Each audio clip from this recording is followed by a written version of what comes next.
Dr. Eric Kelly III and a host of phenomenal speakers from all around the globe for this 7-day virtual event that you don't want to miss. The mission of the Black Business Expo is to raise scholarship money from kids all the way from high school all the way from college. The Black Business Olympics is one of the largest Black business showcases in the world. It is an opportunity for businesses and companies to showcase their businesses globally. We are going to be giving away laptops up to $5,000 away to students. Again, I'm Olivia Appleberry, the founder of 2 Cents Finance and one of the speakers for the expo. I am so excited to see you there. For more info, go to www.blackbusinessexpousa.com or call 919-308-9090 and hope to see you there.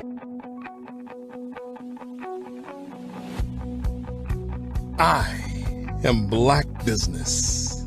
From the moment I wake until the time I sleep. Yes, I am Black business. I am Black business. Tell me, are you Black business? I am Black business. Do you support Black businesses? Listen, I support Black business because I am Black business. Black Business Expo, one of the largest business showcases in the history of Black business in the world. The world! Sign up today at www.blackbusinessexpousa.com or call 919-308-9090. I am Black business. I am Black business. From the moment I wake until the time I sleep, I am Black business. I am Black business. Are you Black business? I am Black business. Do you support Black businesses? I support Black business because I am Black business. Black Business Expo, one of the largest business showcases in the history of Black America in North Carolina. Sign up today at www.blackbusinessexpousa.com or call 919-380-9090. I am Black business. I am Black business.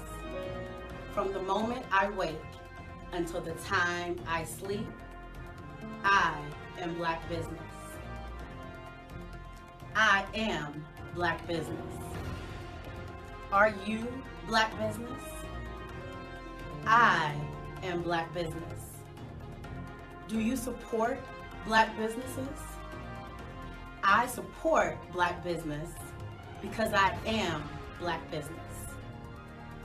Black Business Expo, one of the largest business showcases in the history of Black America in North Carolina.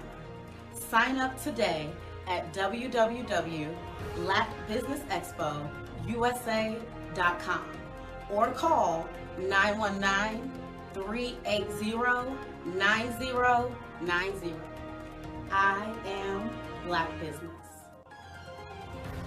I am Black business. From the moment I wake until the time I sleep, I am Black business. I am Black business. Are you Black business? I am Black business. Do you support Black businesses? I support Black business because I am Black business. Black Business Expo, one of the largest business showcases in the history of Black America in North Carolina. Sign up today at www.blackbusinessexpousa.com or call 919-380-9090. I am Black business. I am Black business.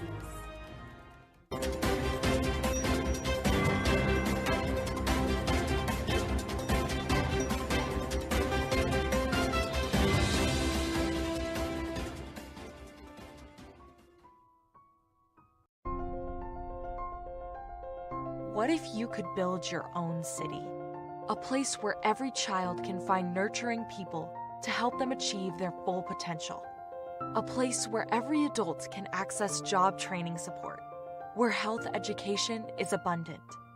Where social justice ruled the land. A place without limitations. Welcome. You have arrived at STEM City, USA. It is what every city should be. A safe and trusted community where you find people and resources to help you become everything you are and beyond. STEM City is unlike anything you have ever experienced. It is a digital twin of the world around you, only better. STEM City is about energy and soul renewal. It is more than a digital world. You can almost feel the power of live cultural events, music, and theater.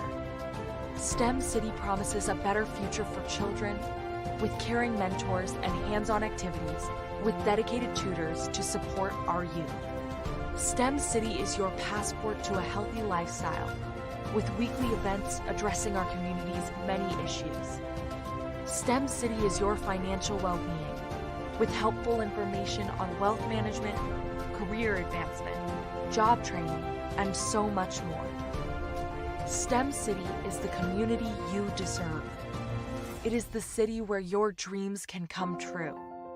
STEM City USA, a place in the sky that is accessible to all who reach for the stars.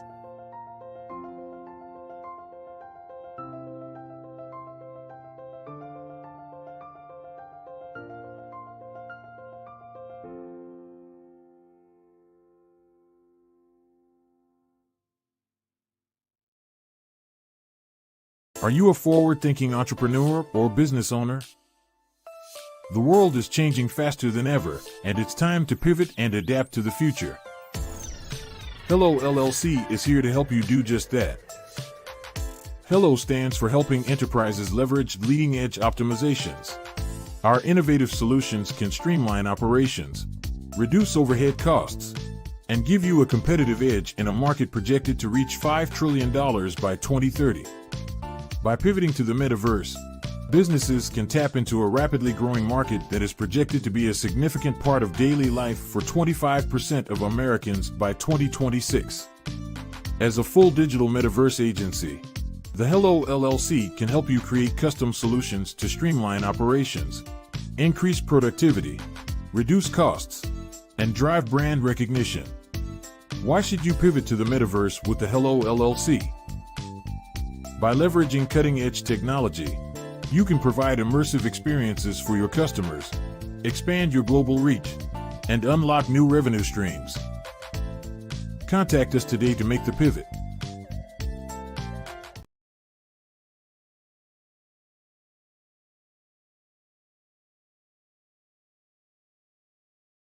I'm Ramon Ray, founder of Smart Hustle Magazine and smallbiztechnology.com.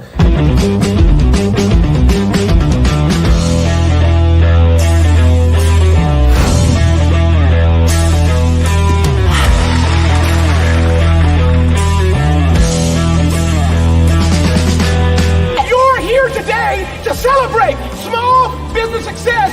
Stand up on your feet.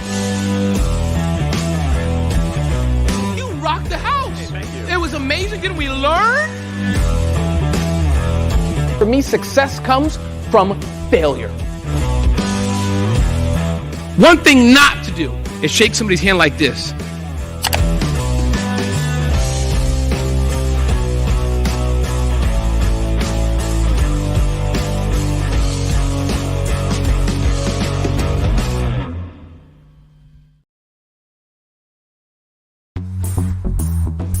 Attention all entrepreneurs and companies. Are you looking for reliable and efficient virtual assistants and back office support to help you manage your business tasks? Look no further than Superwoman Business Services.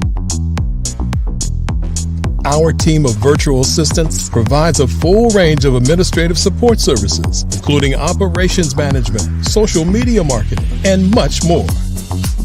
We also offer website design services to help you create a professional online presence that reflects your unique brand. In addition to administrative support and website design, we offer business development and structuring services to help you grow your business and achieve your goals. We'll work closely with you to identify areas of improvement and develop a customized plan to help you reach your full potential. At Superwoman Business Services, we understand that running a business can be overwhelming and time-consuming. That's why we're here to help you fly high and achieve success. Our virtual assistants are highly skilled, experienced, and dedicated to providing you with the support you need to thrive. Come fly with us and take your business to new heights. Let us help you become the superhero entrepreneur you are meant to be.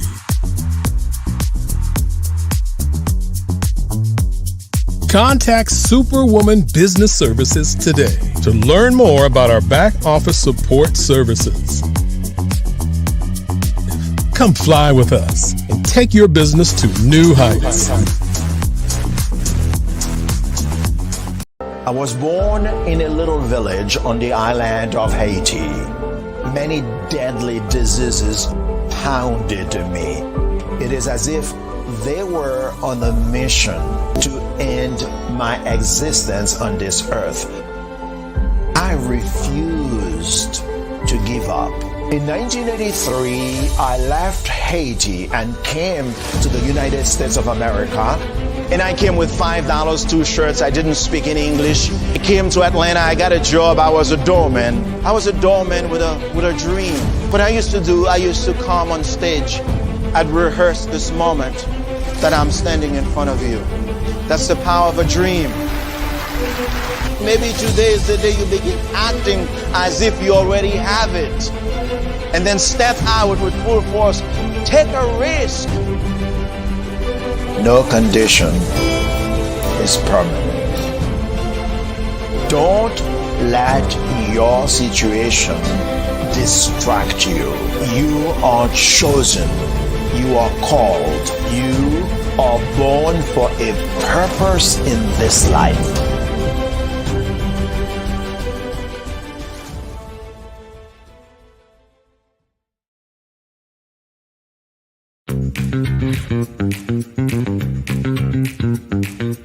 It's time for you to start bossing in social media. For all your social media needs, you've come to the right place at the right time to get your website designed, landing page, social media platforms, and get the training you need to get in front of the people that's ready to buy your products and services.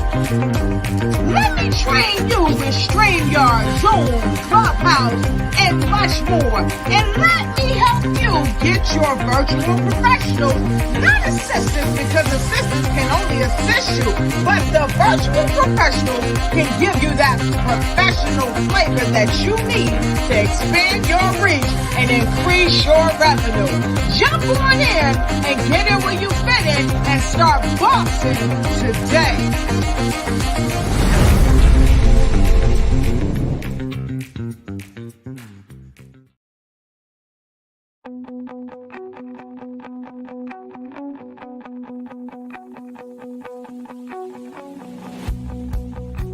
I am Black business.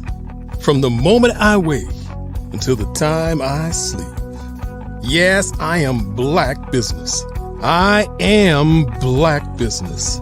Tell me, are you Black business? I am Black business. Do you support Black businesses? Listen, I support Black business because I am Black business.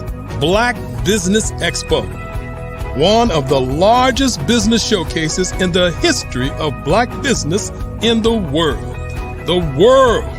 Sign up today at www.blackbusinessexpousa.com or call 919-308-9090. I am Black business.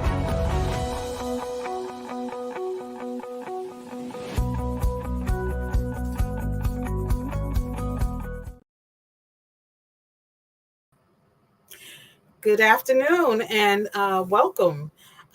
This is business owners. Welcome, business owners and entrepreneurs and leaders and corporations. Welcome to the Black Business Network. My name is Pamela Reeves, and I am the founder and CEO of Youth Advocates Online 247. At my company, I am a mental health clinician. I am your business moderator this afternoon on the Black Business Network, Black Literary Olympics, and the Black Business Network is a 24-hour business network showcasing Black businesses, business owners, entrepreneurs, and thought leaders worldwide. We have speakers from North Carolina, London, Singapore, Africa, Japan, and cities all over the United States.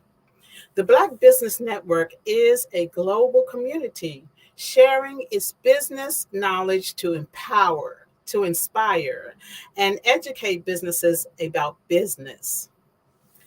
Our speaker today is Denise Meredith. I present you Denise Meredith.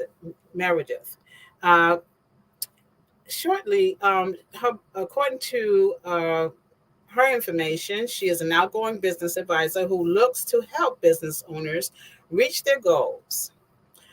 She has managed people, large revenue projects at the tender age of 17. She is an entrepreneur's advocate for all things growth, branding, and simple solutions. I present to you Denise Meredith. Denise, are you there? Yes, I am. Hi. Glad to be here. How are you? How are you? How's everything? How's so far, so good. Good.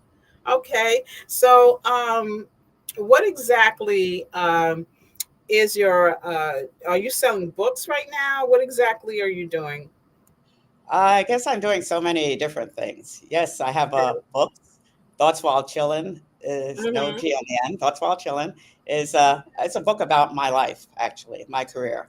How I started as a poor girl in Brooklyn and wound up managing an agency with $1 billion budget. So wow, people are inspired by that, but I want to really show people that anyone from anywhere can succeed. And then I also have a line of children's books because I think reading is so critical. And I have a nonprofit called Read to Kids US, in which we encourage parents and grandparents to read to their kids. That's wonderful. Okay. So how long have you been writing? I've been writing since I was 10 years old. Believe it or not, I wrote and illustrated my first little book when I was 10 in the fourth grade. But I learned a lesson pretty early on about things in this world and in the United States. I've been pretty sheltered as a kid. But the teacher started to talk to me about plagiarism. Yes. Yes. I hadn't heard of that, didn't know anything about that, but she made an assumption. Right. Which unfortunately is, we're still facing those kinds of assumptions from people. Yeah. It's important to, give credit to those who are due that credit and not plagiarize. It's not a good thing. So who were your literary inspirations? Excuse me. Probably so many, but Maya Angelou would have to be at the top of my list. Oh, yes. I like poetry. It seems to be a dying art, but I think it's very important method of expression. Absolutely. during the Clinton administration, during the inauguration, it was pretty interesting. I was there and on TV, and during her speech, they focused on me because I was one of the few Black people that Yes. was on the stage there. So I'll always remember. I always remember that as that's what they had were focusing on my face while she was reading her That's poem. So wow. anyway, it's always been very special to me. Absolutely. So, what is your vision and strategy for your company's success? I think it's pretty simple. I have what I call PAST, all capital letters. So it's really a system, a way of looking at things. I think Mhm. people, attitude, Mhm. sharing, and time. You put Mhm. those all together in the right order, in the right fashion, and you can, yeah, really influence the world. Mhm. Absolutely. Absolutely. It's so much needed. That's a positive way to look at it. Um, what advice would you give to up and coming writers? To stick with it. Okay. I've been around for many, many decades. And Mhm. when, as I said, I started writing, so one, people would accuse you of stealing somebody else's stuff, which is not true, because people Mhm. don't, at that time, didn't feel that Black people were literate and could actually write. Right. So it's a lot of Mhm. skepticism there. So you have to sort of just keep plowing ahead. But the persistence is really the key. And also, when I was young, growing up as a writer, women were not considered worthy. So we were Mhm. actually taught in college to change, to come up with a pseudonym. Did Right. not try to put your own name on a book. You had to pick a guy's name to publish your book. Wow. So, like So a ghostwriter almost. yes, so yeah, because you weren't, there was no way a woman, well, a particular Black woman, is going to get her books published. So I tell people, yes, times have changed. Not all attitudes have changed, but times have changed. So I really encourage people to speak their own voice, Mhm. use their own words, Mhm. and be persistent about it because there will be people trying to stop you. There'll be people ignoring you. There'll be people Mhm. trying to get you down, but Absolutely. you just have to stick with Great. it. Yeah. So let me ask you, what is the one thing that you would say about your writing? If you had something to say about it, what's the one thing that you want people to say about your writing? I think the inspiration word comes to mind very Mm-hmm. often when people write to me about reading my book. But I, again, grew up in New York City where you always hope you're going to be on Broadway. I hope I'm Mm-hmm. entertaining. I'm entertaining as well. Somebody recently told me that my superpower was humor, that I can Okay. get people to laugh. And so Yeah. what I do is try to get these important topics across to people, these important Mm-hmm. ideas in an entertaining fashion to catch their attention, keep their attention, Mm-hmm. and actually move them to action. So that combination, I hope, of inspiration and entertainment is pretty powerful. Absolutely. So, which readers specifically would you most enjoy? Would you believe would most enjoy your work? Which readers? Mm-hmm. I think, and I've told people, I've been surprised. Obviously, I'd hoped to reach Black women, Mm-hmm. African Americans in general. Mm-hmm. But I've also gotten a lot of attention from other people who feel isolated, who feel ignored, people with disabilities, LGBTQIA plus people really get a lot out of my work as well. So I'd say it's open to anybody who feels obstacles are in their way Okay. and need that little extra push to get up the hill. Absolutely. Absolutely. Now, I know we spoke earlier, but could you tell our viewers where you are located? And if you could provide us a address where we can reach you, an email address, or Yeah, mhm. definitely. I'm in Phoenix, Arizona. Thank goodness. No, no, I love New York City where I grew up, but Phoenix is 75 degrees in wintertime and sunny. So I'm here in Phoenix. I encourage people to use my email, which hopefully Mhm. it's pretty simple, but it's Denise at denisemeredith.com. The key thing is to spell Meredith correctly, which Meredith is usually a first name for people, and it's M-E-R-E, but with mine, it's a last name, and it's M-E-R-I-D-I-T-H. So Denise at denisemeredith.com. It's the easiest way to get a hold of me. Thank you so much. So let me ask you this. How do you see yourself, your writing evolving, your writing? Where do you see it going? Yeah, I think it's when you're young, and I've mentioned this before to people, you think you're not going to live past 30. Right? So I wrote this book, this autobiography, and then, wow, I'm still here many years later. Yeah. So I sequels, I guess, are in my mind because you keep learning. You keep learning. Those lessons you learned in your youth become important, but you learn more as you go along. So that's what I hope. In fact, my idea for my next book is called I'm on Mute. and I know about that.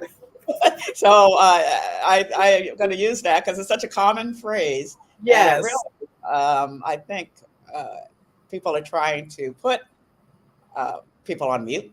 I think people are trying to erase our history. So I really want to spend some time talking about that issue. Absolutely. What a great idea. About being muted and how to get over it. So that's my next book. It's going to be about that. So I want to thank you, Denise, for giving us your time and enlightening us about your business. I thank you for your expertise, and we'll see you on the other side. Okay, thanks so much for inviting me. Okay, take care now. Best wishes, and happy Black History Month. Yes, thank you so much. Thank you. Take care. Bye for now. Okay.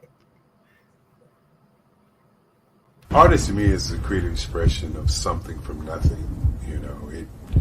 It explodes onto the canvas, or it explodes on in my work. One of the things that I try to do more than anything is I try to just give the lines and the movements and emotions and expressions into what I do.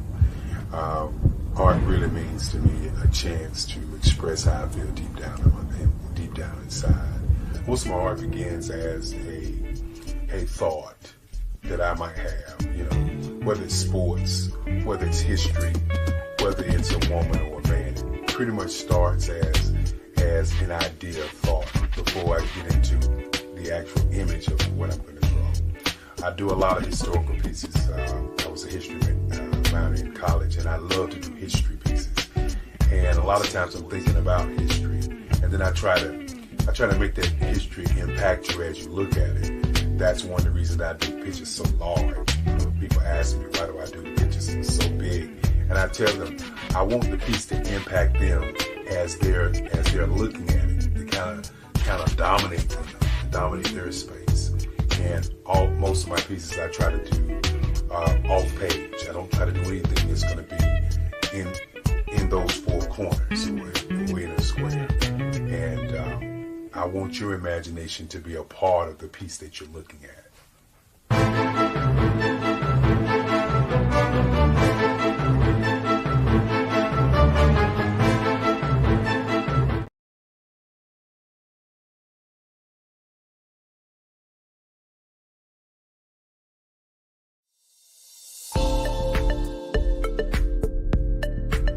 Ignite your life and seize the new year by effectively planning it with your 2024 Ignite and Take Flight Planner.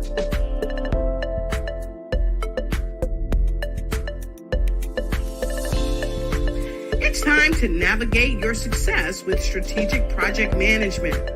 Win with inspiring quotes from inspirational people that will guide you to the success you deserve.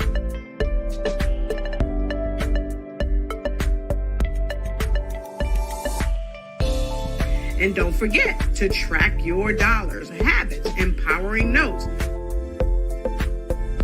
and connect with dynamic brands.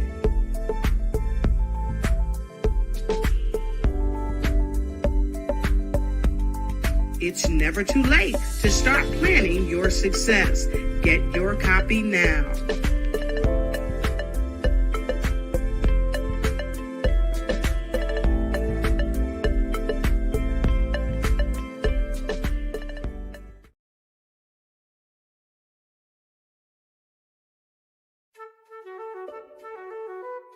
This is Dr. Arnold T. Petsworth. He's the owner of Petsworth Vet World, a veterinary clinic in Hopton, Connecticut. His patients include dog, cat, frog, fish, Goldie, dog, and this alpaca. Due to doctor-patient confidentiality, we can't tell you their names. Business at Vet World was steady, and then quarantine hit. Neighbors brought new four-legged friends into their homes.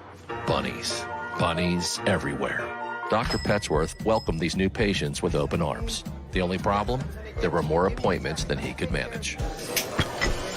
That's when Dr. Petsworth turned to his American Express business card, which offers spending potential that's built for his changing business needs. He decided to hire a new assistant, Julio, and with spending power built for business purchases, he used his card to furnish a new exam room. Together, Dr. Petsworth, Julio, and American Express Business made sure all the pets of Hopton got the love and care they deserve. And everyone was happy. Get the card built for business by American Express. I am Black business. From the moment I wake until the time I sleep, I am Black business. So welcome back. Okay, so let's finish up. I want you to tell me more about your book. It sounded so interesting. Oh, thank you. Yeah, it's about my life, actually. So how really starting with my childhood in Brooklyn, Queens. And so all the obstacles, as I mentioned, after that really started when I was 10. It's pretty sheltered until then. It's a very integrated neighborhood. Everybody got along, blah, blah, blah. And then you step outside into the real world, into the school, and that's when you get accused of plagiarism. That's when all the Black kids are herded into class to improve their speech.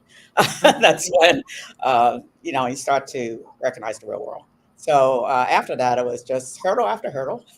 And I actually have a speech that I give pretty often, hurdles women must hurdle. And so it was just constantly, like I said, you sort of want to be on Broadway. I took dance lessons all my life. And then the Rockettes at that time literally said, we do not hire Black people. I'm old enough to remember the quote unquote good old days. So I talk a lot about that because people forget it or didn't know about it. And it's, reminiscent. There's some of it still here. So I wanted to be a veterinarian, and I go to Cornell and they don't let women be vets. And so it was, pretty much obstacle after obstacle after obstacle. Timing is a lot of it, because like right now, all women are vets. Well, all vets are women, I should say. So it's really changed. So my book goes really through that, being the first woman in a federal agency, if you can imagine, how that operated, how it worked. But along that way, I have no regrets about anything that's happened to me, because you learn from that. And that's what I want people, especially Black History Month, I want people to not ignore the past. You can't change it. That's what it is. But you can learn from it, and you can change your future. So that's my message, usually during Black History Month. Okay. And so you also do poetry, I understand. I used to. It's sort of a dying art now, so I don't do it as much. But that was a lot of my first inspiration. And like I said, Maya Angelou was very important to me. I like it because I have a short attention span. So poetry is good. Even my books. You see my book here? This is like really small book, okay? I was a newspaper reporter, freelance for 20 years. Boom, boom, boom, boom. I like to get the message out really quickly. Wonderful. And poetry is good at that. Plus, I think poetry, and I sort of miss it, it pushes people to action. Last poem I wrote, which was last year, I guess, was what do Black people want? Okay. And it goes through from the white perspective. We don't understand. We don't understand. Right. Well, I'm in a poem explain. I call it explain. I explained what Black people want. And, in just a short poem, you can get a lot of information. So that's what it is. But now I do mainly, nonfiction. I still write articles from time to time. I've published 1,000 articles in the past 25 years. Newspapers, Wonderful. magazines, exactly. So I'm not spent yet, but I'm getting pretty old to be doing So that. I understand that you went to Cornell University, Yes. and that's where Yes. you got your MPA. No, I got the MPA from University of Southern California, but Oh, I got my BS from Cornell, Bachelor of Science from Cornell. okay. So, according to our records, you're an extraordinary business leader, and we already know you're a great author, and Well, your accomplishments, with government and academic nonprofits.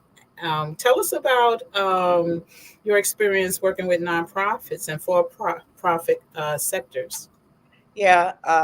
After I retired very early, I was lucky enough to be able to retire very early from government. And I started, I'd always worked with nonprofits. We had something called the Leadership Consortium, in which we tried to help Black people develop into Black leaders here in Arizona, which is a great need for that here in Arizona. But I've had several nonprofits. Linking Sports and Communities is one in which I worked with student athletes, 12 to 18, get them to stay in school, lead healthy lifestyles, and be financially responsible. Wonderful. And we have a new program now, which is called Project Nilo, in which we're going to be working with student athletes and their parents on business education, trying to get them up to speed on what they need to know. Yeah. And then go ahead. No, go ahead. So that's so I've had a wide variety of both for-profit and nonprofit. Right. I understand that you founded the Greater Phoenix Black Chamber of Commerce. Yes, I did. Phoenix, I got to Phoenix in 1995. It was a small town. It's now the 5th largest city, which that's how much has changed since then. But 5% African American population here. Okay. And you could I arrived here, the first 2 weeks I was here, I didn't see any Black people. And I traveled around the whole state. So how was that experience? Sort of used to it, going to Cornell and the Bureau of Land Management. There weren't African Americans there either. So I pretty much understood how that worked. And actually it was good that I knew how that worked. So the mayor actually of Phoenix asked me if I would start a Black chamber, because he is very competitive, and he goes, well, every city has a Black chamber. Why don't we have a Black chamber, right? Okay. So I took a sabbatical from the federal government at that time to start Black Chamber of Commerce here in Arizona. And obviously the skepticism that you would have there, what do we need a Black chamber for? There's no Black people here.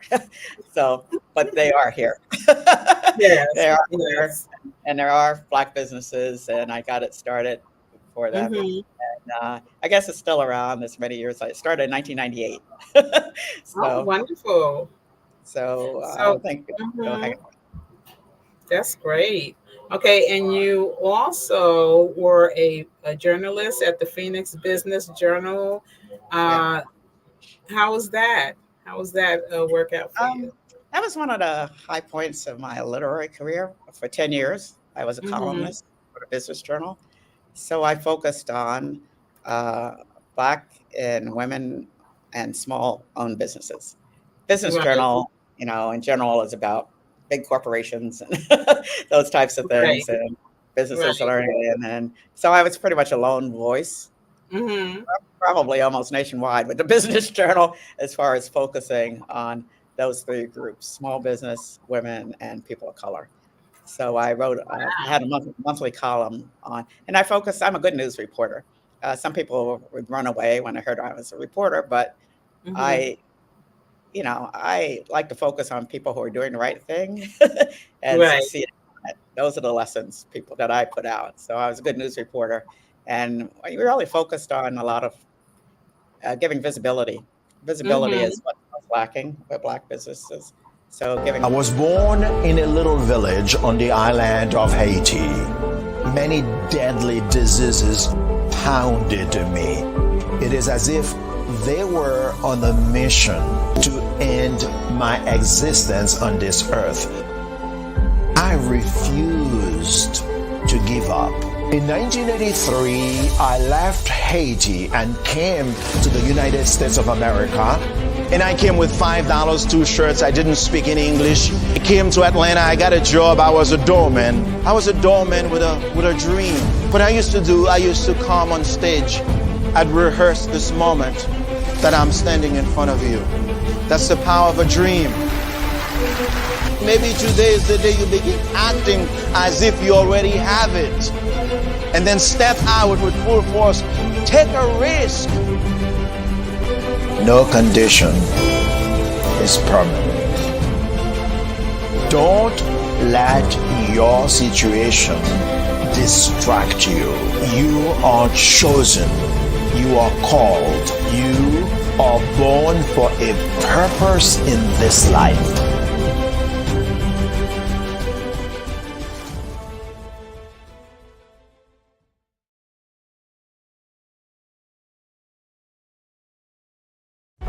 Cash flow 5, 10, 10, 75. I use the cash flow app to keep track of my charities.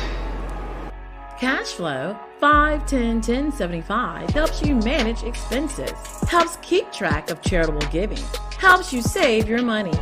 Cash flow 5, 10, 10, 75. Download it today. Cashflow 5, 10, 10, 75 would like to wish the Cyber Bears good luck in this year's first robotics competition.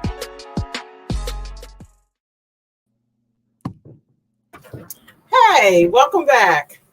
Okay, so let me ask you. So I understand that you were focusing on a nonprofit organization providing online education to college athletes.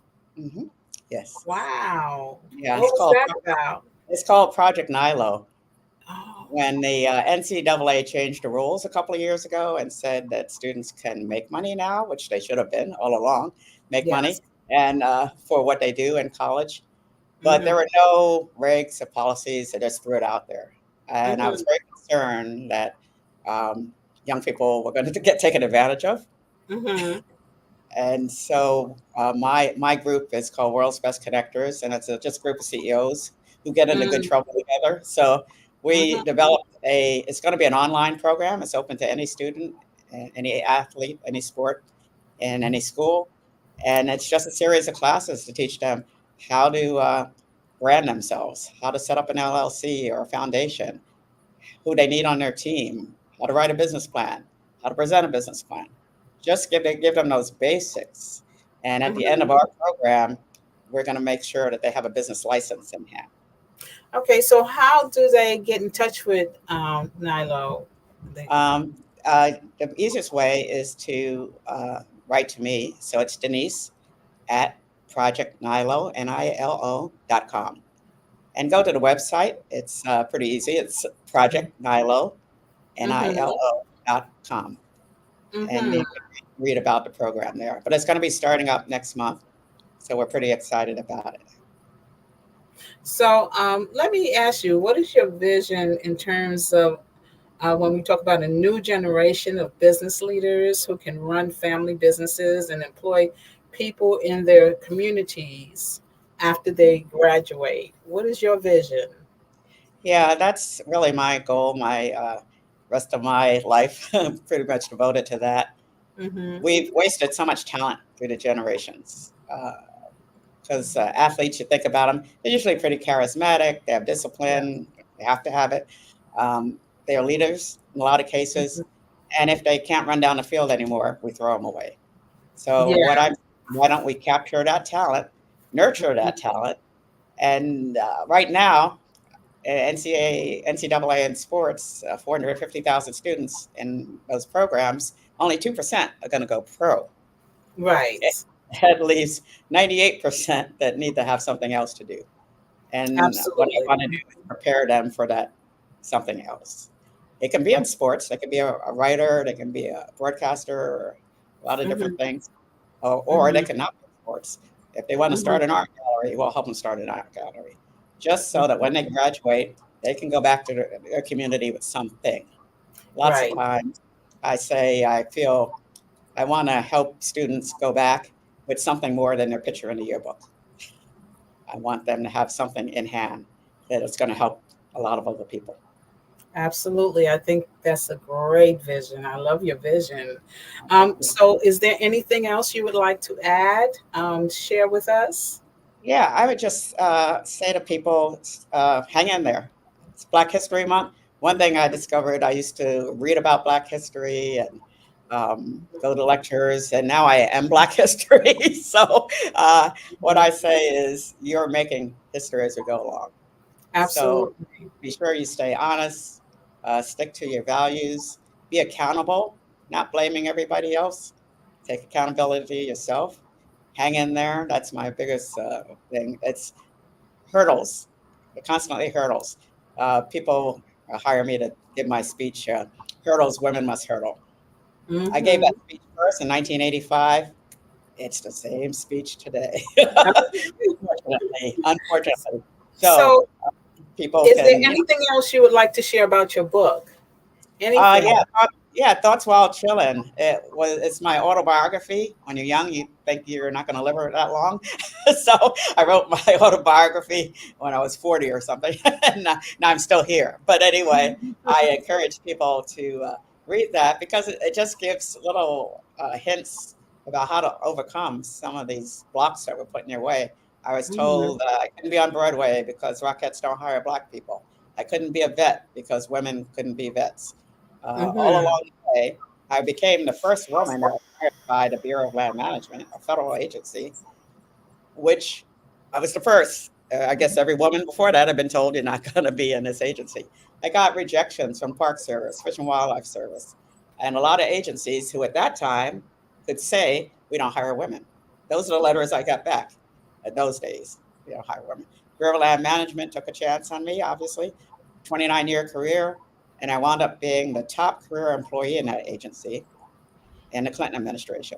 I had 10,000 employees, $1 billion budget, 200 offices. So it can be done. African Americans can do it. Women can do it. People with disabilities can do it. I just encourage people to hang in there. So where can readers find this wonderful book? Because it sounds so great. Thoughts While Chillin', and it's no G on the end. So it's on Amazon, readily available. It's entertaining. It's obviously a lot of serious thoughts involved, but I people tell me my superpower is humor, but I can get across my stories in a very entertaining way. So it's a quick read. I call it my airplane book. You can read it in one round trip on an airplane. So Thoughts While Chillin', Amazon.com. Okay. Is it also available on Kindle or any other type of way they can possibly get the book? Yeah, on Amazon you can get it on Kindle, in which now a lot of people don't know. I try to spread the word.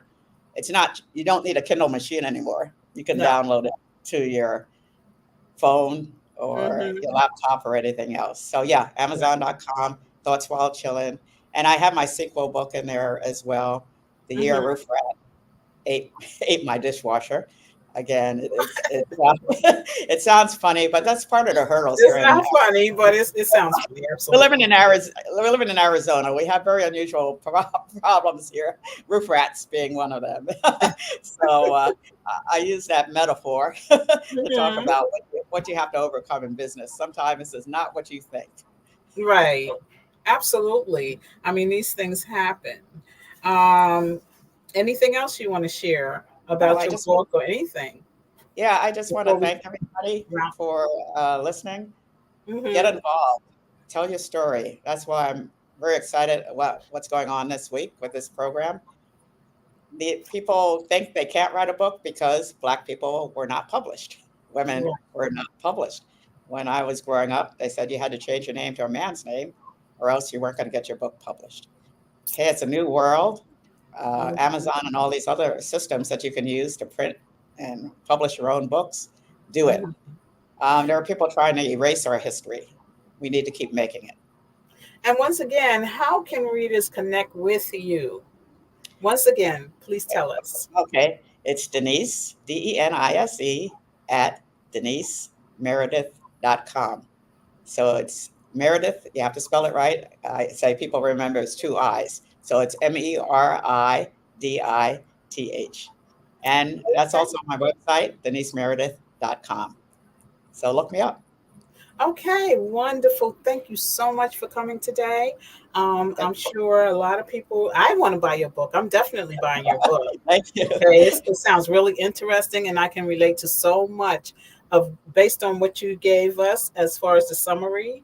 And what about your social media? Where can we find you on your social media? Social media, Facebook and LinkedIn are the best. As long as you Mhm. spell my name right, you can get to both of those. I Mhm. have many thousands of people on both of those systems, but Mhm. that's the way I get my message out more now than Mhm. writing books. I write Okay. articles, etc. I've written 1,000 articles for newspapers and magazines in the past 25 years.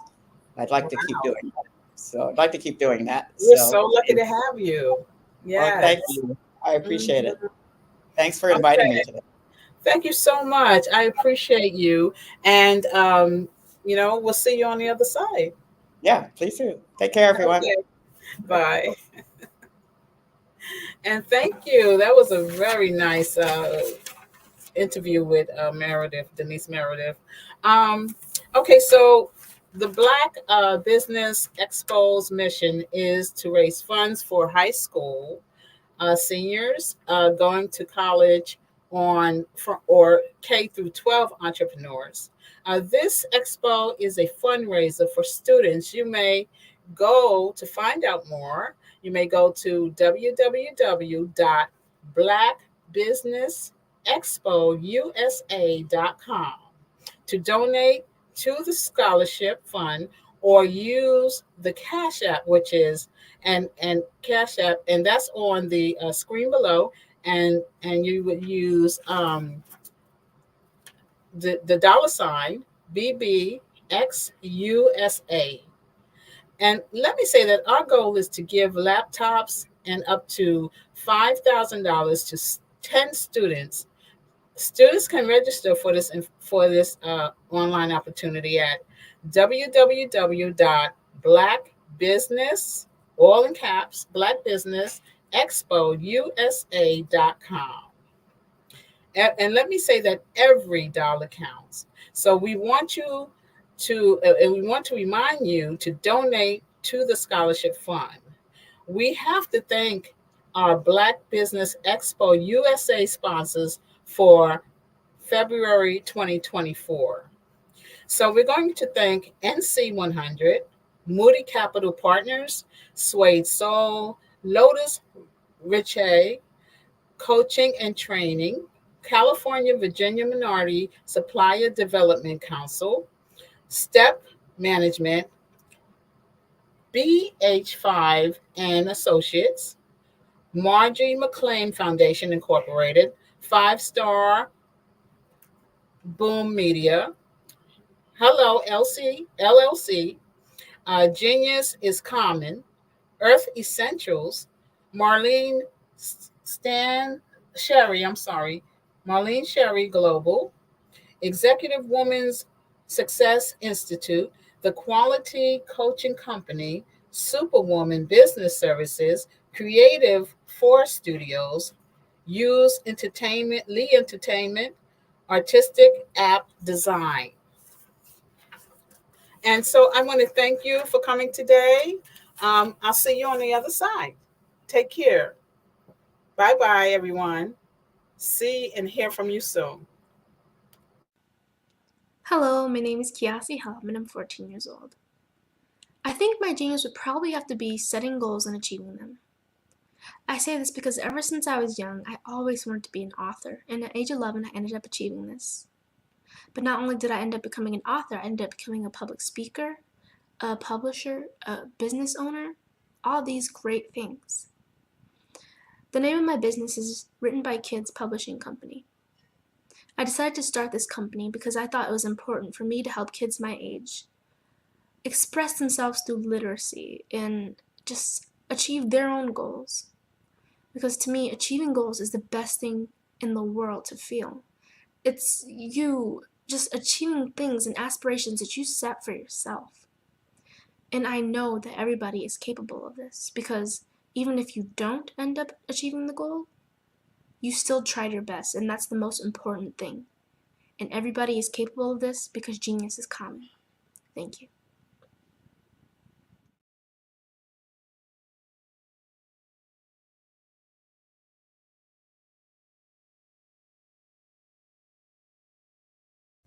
Cash flow, 5, 10, 10, 75. I use the cash flow app to keep track of my charities.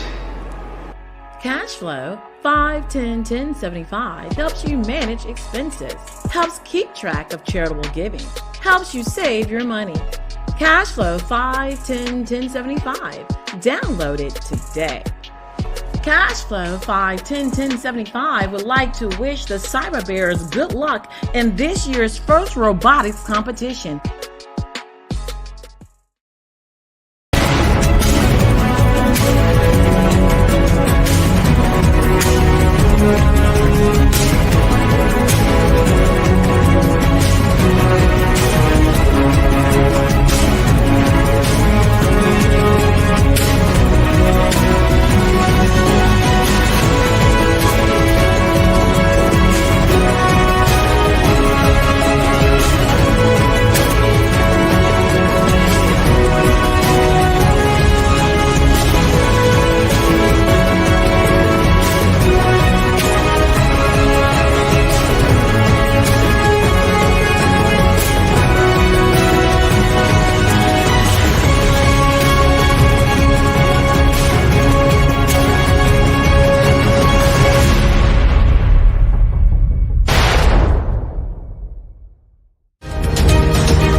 Building relationships to get you known, get you connected, and get paid.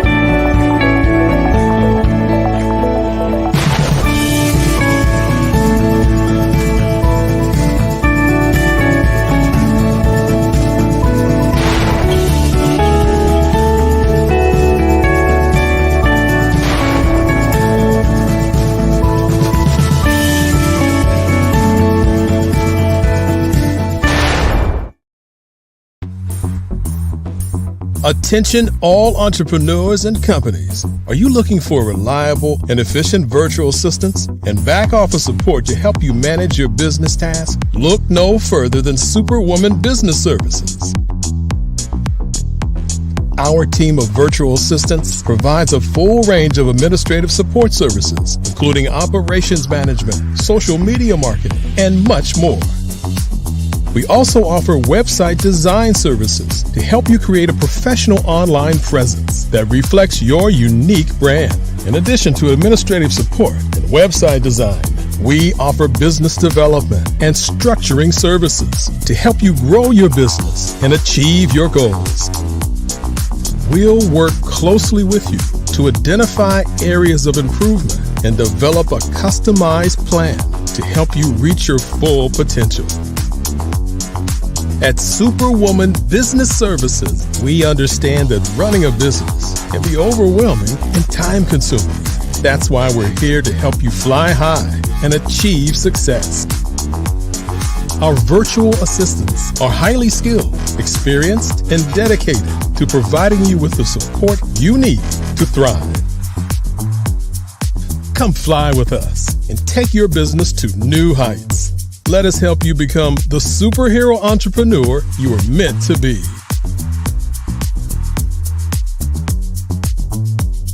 Contact Superwoman Business Services today to learn more about our back office support services. Come fly with us and take your business to new heights.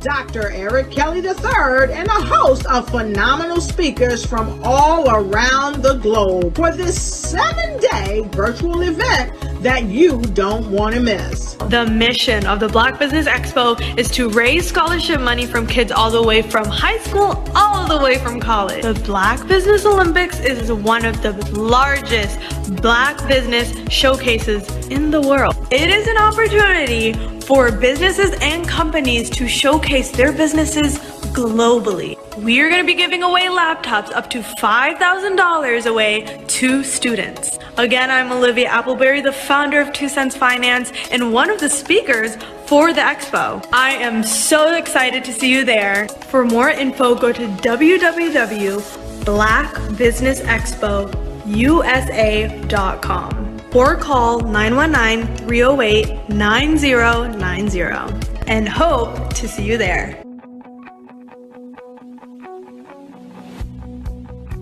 I am Black business. From the moment I wake until the time I sleep.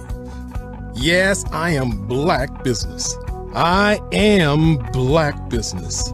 Tell me, are you Black business? I am Black business. Do you support Black businesses? Listen, I support Black business because I am Black business. Black Business Expo, one of the largest business showcases in the history of Black business in the world. The world!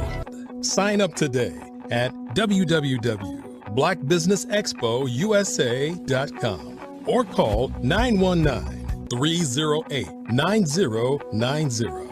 I am Black business. I am Black business. From the moment I wake until the time I sleep, I am Black business. I am Black business. Are you Black business? I am Black business. Do you support Black businesses? I support Black business because I am Black business. Black Business Expo, one of the largest business showcases in the history of Black America in North Carolina. Sign up today at www.blackbusinessexpousa.com or call 919-380-9090. I am Black business. I am Black business. From the moment I wake until the time I sleep, I am Black business. I am Black business. Are you Black business? I am Black business. Do you support Black businesses? I support Black business because I am Black business. Black Business Expo, one of the largest business showcases in the history of Black America in North Carolina. Sign up today at www.blackbusinessexpousa.com or call 919-380-9090. I am Black business. I am Black business. From the moment I wake until the time I sleep, I am Black business. I am Black business. Are you Black business? I am Black business. Do you support Black businesses?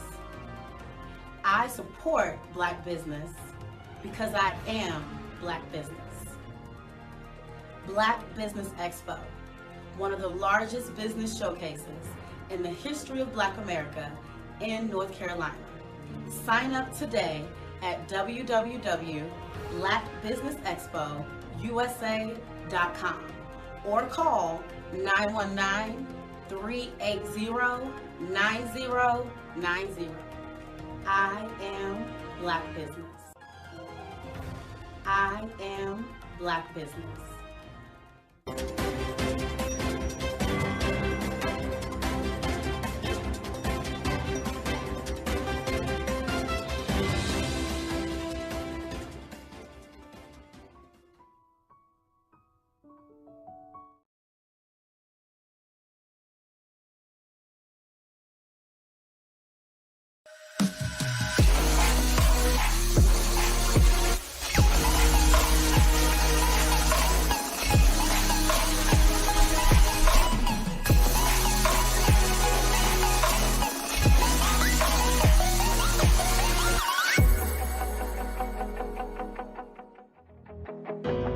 I am Black business. From the moment I wake until the time I sleep, I am Black business. I am Black business. Are you Black business? I am Black business. Do you support Black businesses? I support Black business because I am Black business. Black Business Expo, one of the largest business showcases in the history of Black business in the world.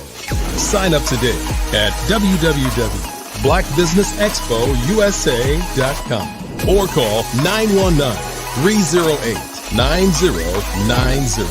I am Black business.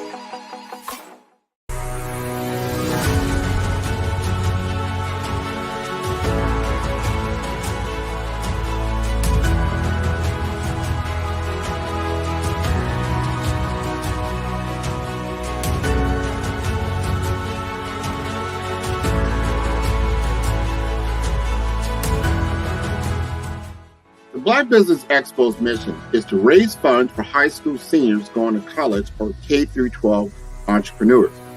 This expo is a fundraiser for students. Please, you may go to www.blackbusinessexpousa.com to donate to the scholarship fund or use the Cash App at $BBXUSA. Our goal is to give laptops and up to $5,000 to 10 students.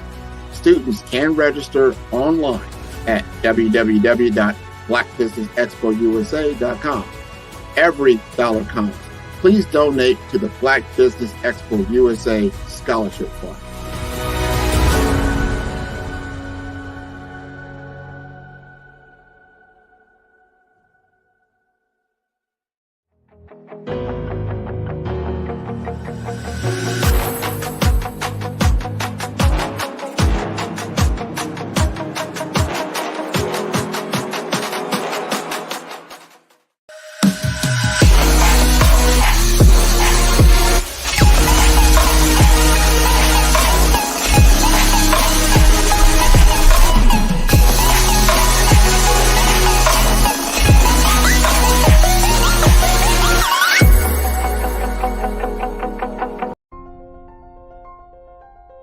What if you could build your own city? A place where every child can find nurturing people to help them achieve their full potential. A place where every adult can access job training support. Where health education is abundant. Where social justice ruled the land. A place without limitations. Welcome. You have arrived at STEM City USA. It is what every city should be. A safe and trusted community where you find people and resources to help you become everything you are and beyond. STEM City is unlike anything you have ever experienced. It is a digital twin of the world around you, only better. STEM City is about energy and soul renewal. It is more than a digital world. You can almost feel the power of live cultural events, music, and theater. STEM City promises a better future for children with caring mentors and hands-on activities with dedicated tutors to support our youth. STEM City is your passport to a healthy lifestyle with weekly events addressing our community's many issues. STEM City is your financial well-being with helpful information on wealth management, career advancement, job training, and so much more. STEM City is the community you deserve. It is the city where your dreams can come true. STEM City USA, a place in the sky that is accessible to all who reach for the stars.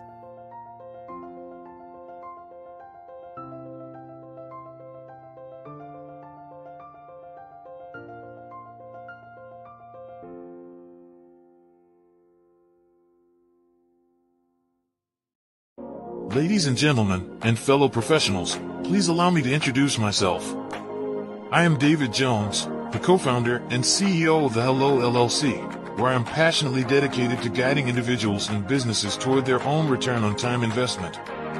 Time is my only competition. With over 20 years of experience as a corporate C-level executive, I bring a wealth of knowledge and expertise to the Hello LLC. My career journey has been marked by a relentless pursuit of excellence in marketing, strategy, and business management leadership. I have had the privilege of working with renowned Fortune 500 companies such as Xerox, American Airlines, Hilton, and Geico. However, what truly drives me is the transformational work we do at the Hello LLC. We are pioneering a new approach to business in the metaverse, where we empower businesses and individuals to build strong foundations, automate their processes and systems, while thriving in the ever-evolving digital landscape. More than just a 3D digital marketing agency, the Hello LLC is truly a community built on love, kindness, and integrity. We want more for you than from you. As I often say, collaboration is the new competition. In an era where time is the most precious commodity, I am here to guide you toward your own return on time investment, because if time was sold in stores, it would be sold out. With a deep commitment to excellence and a strong belief in the power of community, I don't just lead a company, I lead a movement into the future of business. Ladies and gentlemen, it is both an honor and a pleasure to be your guide on this remarkable journey. I am David Jones, and together, we will embrace a future marked by success, collaboration, and the transformative work we do at the Hello LLC. Hello stands for helping everyone live life optimally. So, let's make that pivot together and start living life optimally today.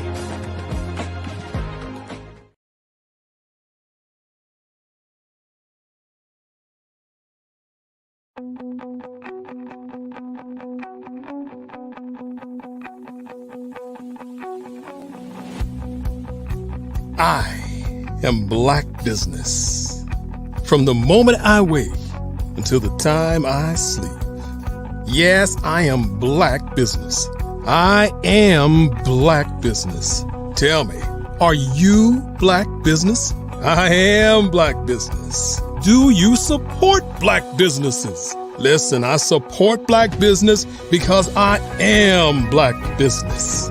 Black Business Expo, one of the largest business showcases in the history of Black business in the world. The world! Sign up today at www.blackbusinessexpousa.com or call 919-308-9090. I am Black business.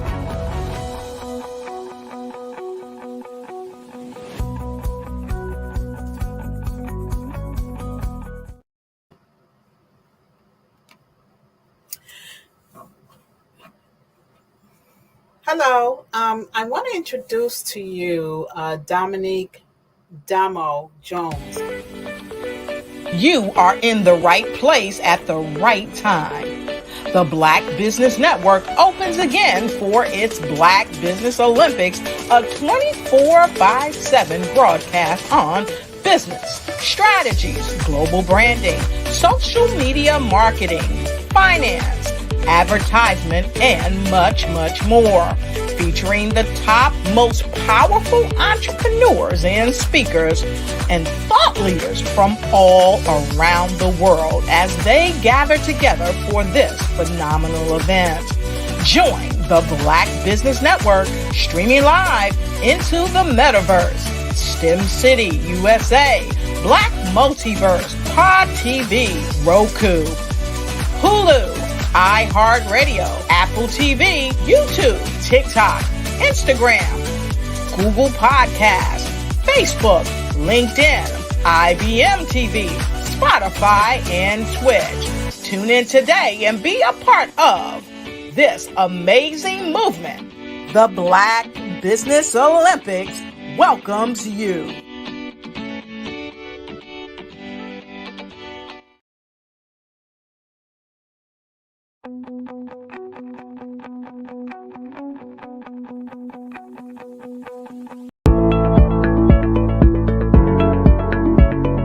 Prepare for what's coming and dominate in economic winter.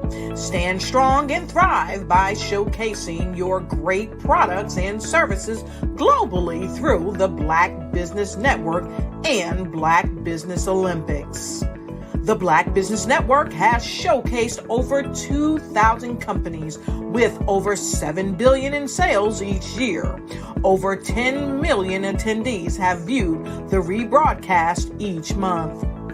Through the Black Business Olympics, unique styles of business training and mentoring are turning students into business owners and entrepreneurial warriors who will dominate in any economy.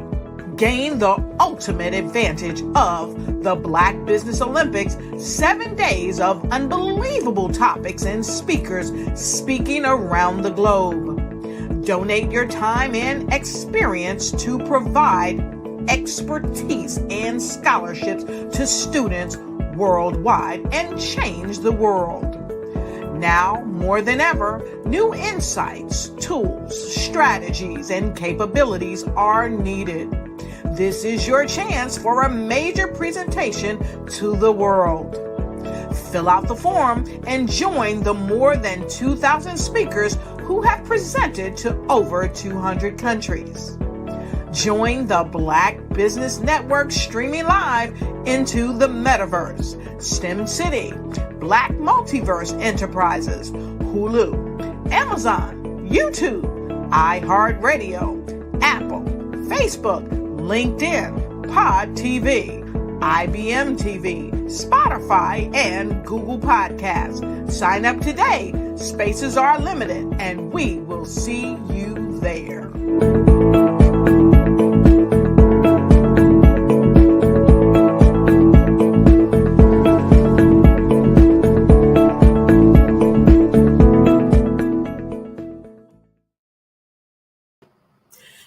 Welcome to the Black Business Network. My name is Pamela Reeves. I am the owner and CEO of Youth Advocates Online 24/7, where Hello, I am Dr. Eric Kelly III, the visionary strategist and founder of the Black Business Olympics. I invite you to showcase your Black-owned businesses on the Black Business Network global stage. The Black Business Olympics is a global Black Business Network platform that propels Black-owned businesses into the international spotlight. By showcasing your business on the Black Business Olympics platform, you can reach a worldwide audience of potential customers, partners, and investors. You can also establish yourself as a thought leader and expert in your field, attract lucrative partnerships, and more speaking engagements.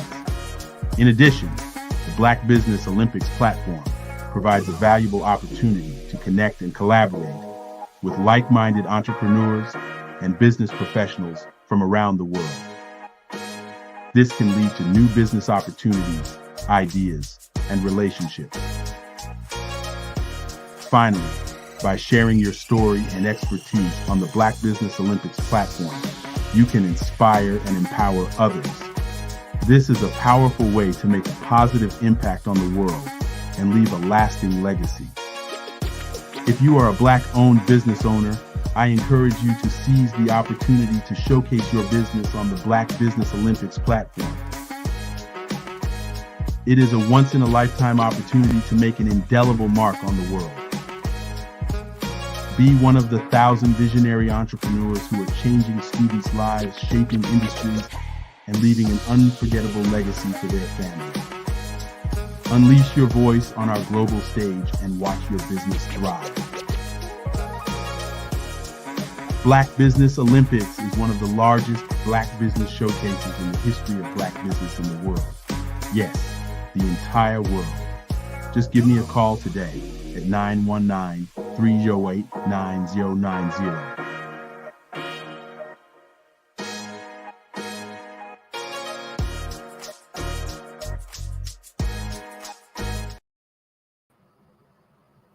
Hi, welcome to the Black Business Network. The Black Business Network is a 24-hour business network. Today, I will be welcoming a speaker. I want to introduce you to Dominique Jones. She is the author of Damaged But Not Dead and Multiple Business Owner. She owns Walking by Design and Salva, which is, well, she'll tell you more about it. She'll share with us. Thank you for coming. Thank you for the opportunity. How are you? I'm fine, thank you. Good, good. I want to know how you are. Listen, I'm alive, so I'm grateful. Okay. I'm grateful.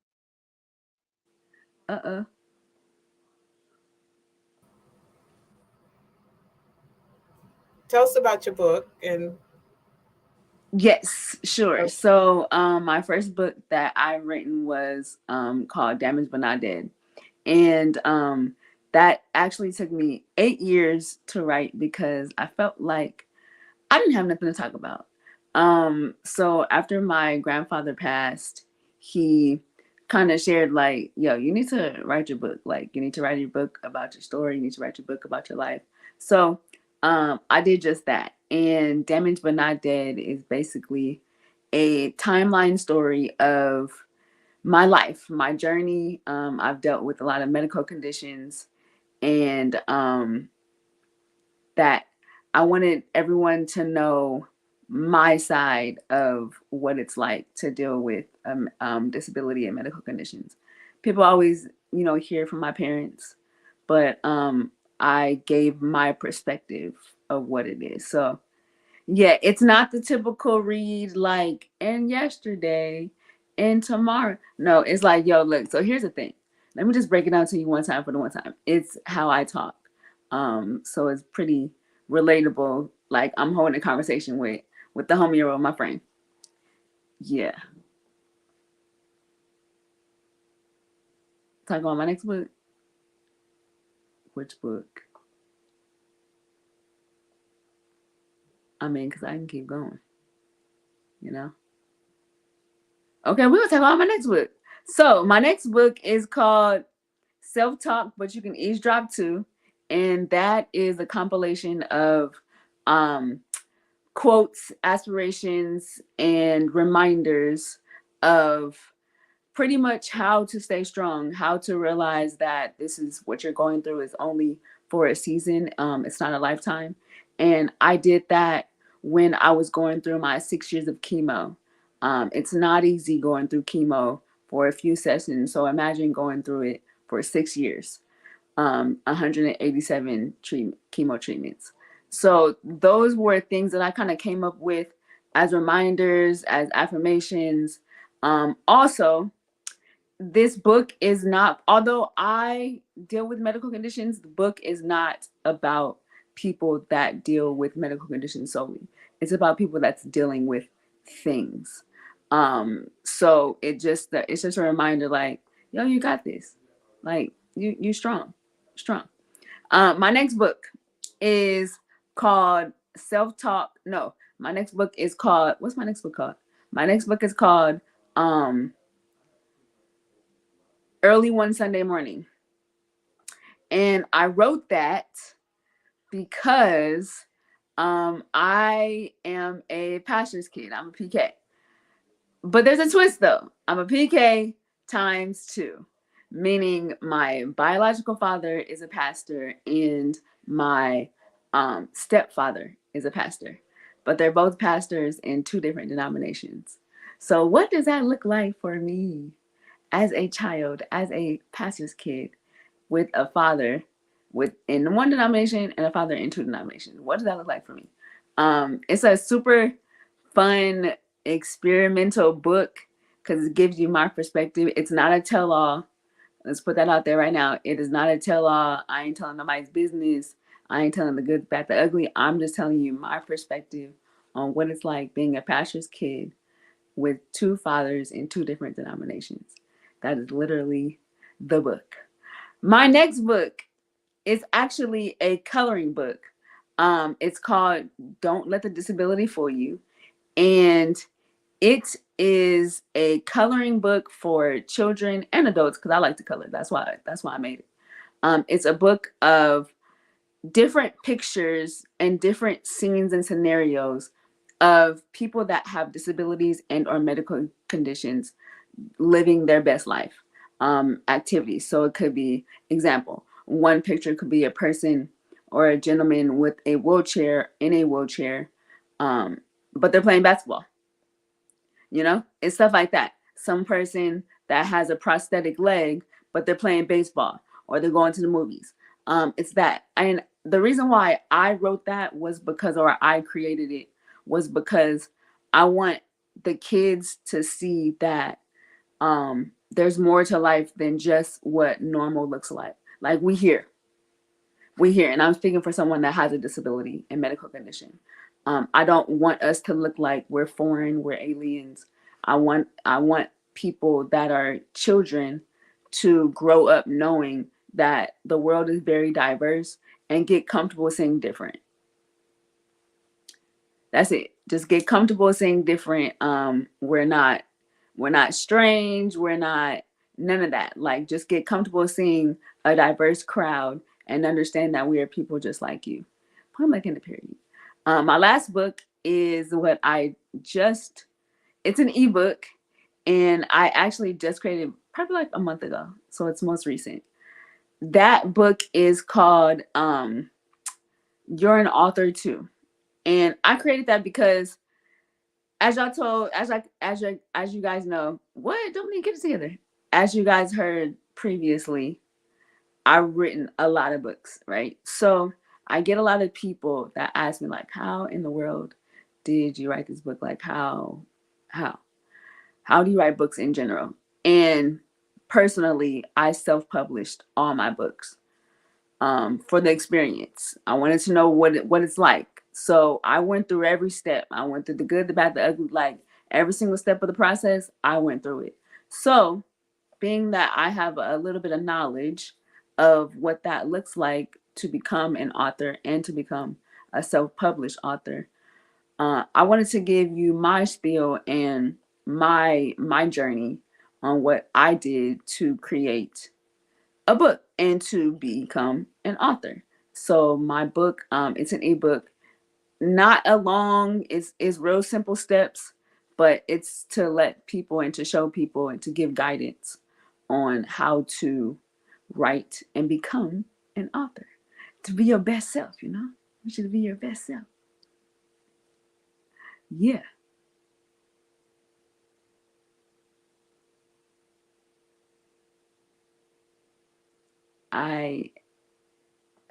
You want me to keep talking? Yeah. Okay. So I'm gonna keep talking. All right. So let's just dive into how to become a nonfiction author. So the first thing is you got to know what you're writing about, right? The most important thing is to figure out, are you writing a book about your life in chronological order or in thematical order? Meaning, are you writing a book about your journey chronologically, like at age 8, at age 16, at age 13? Or are you writing it about based on themes. So this happened, this happened, this happened.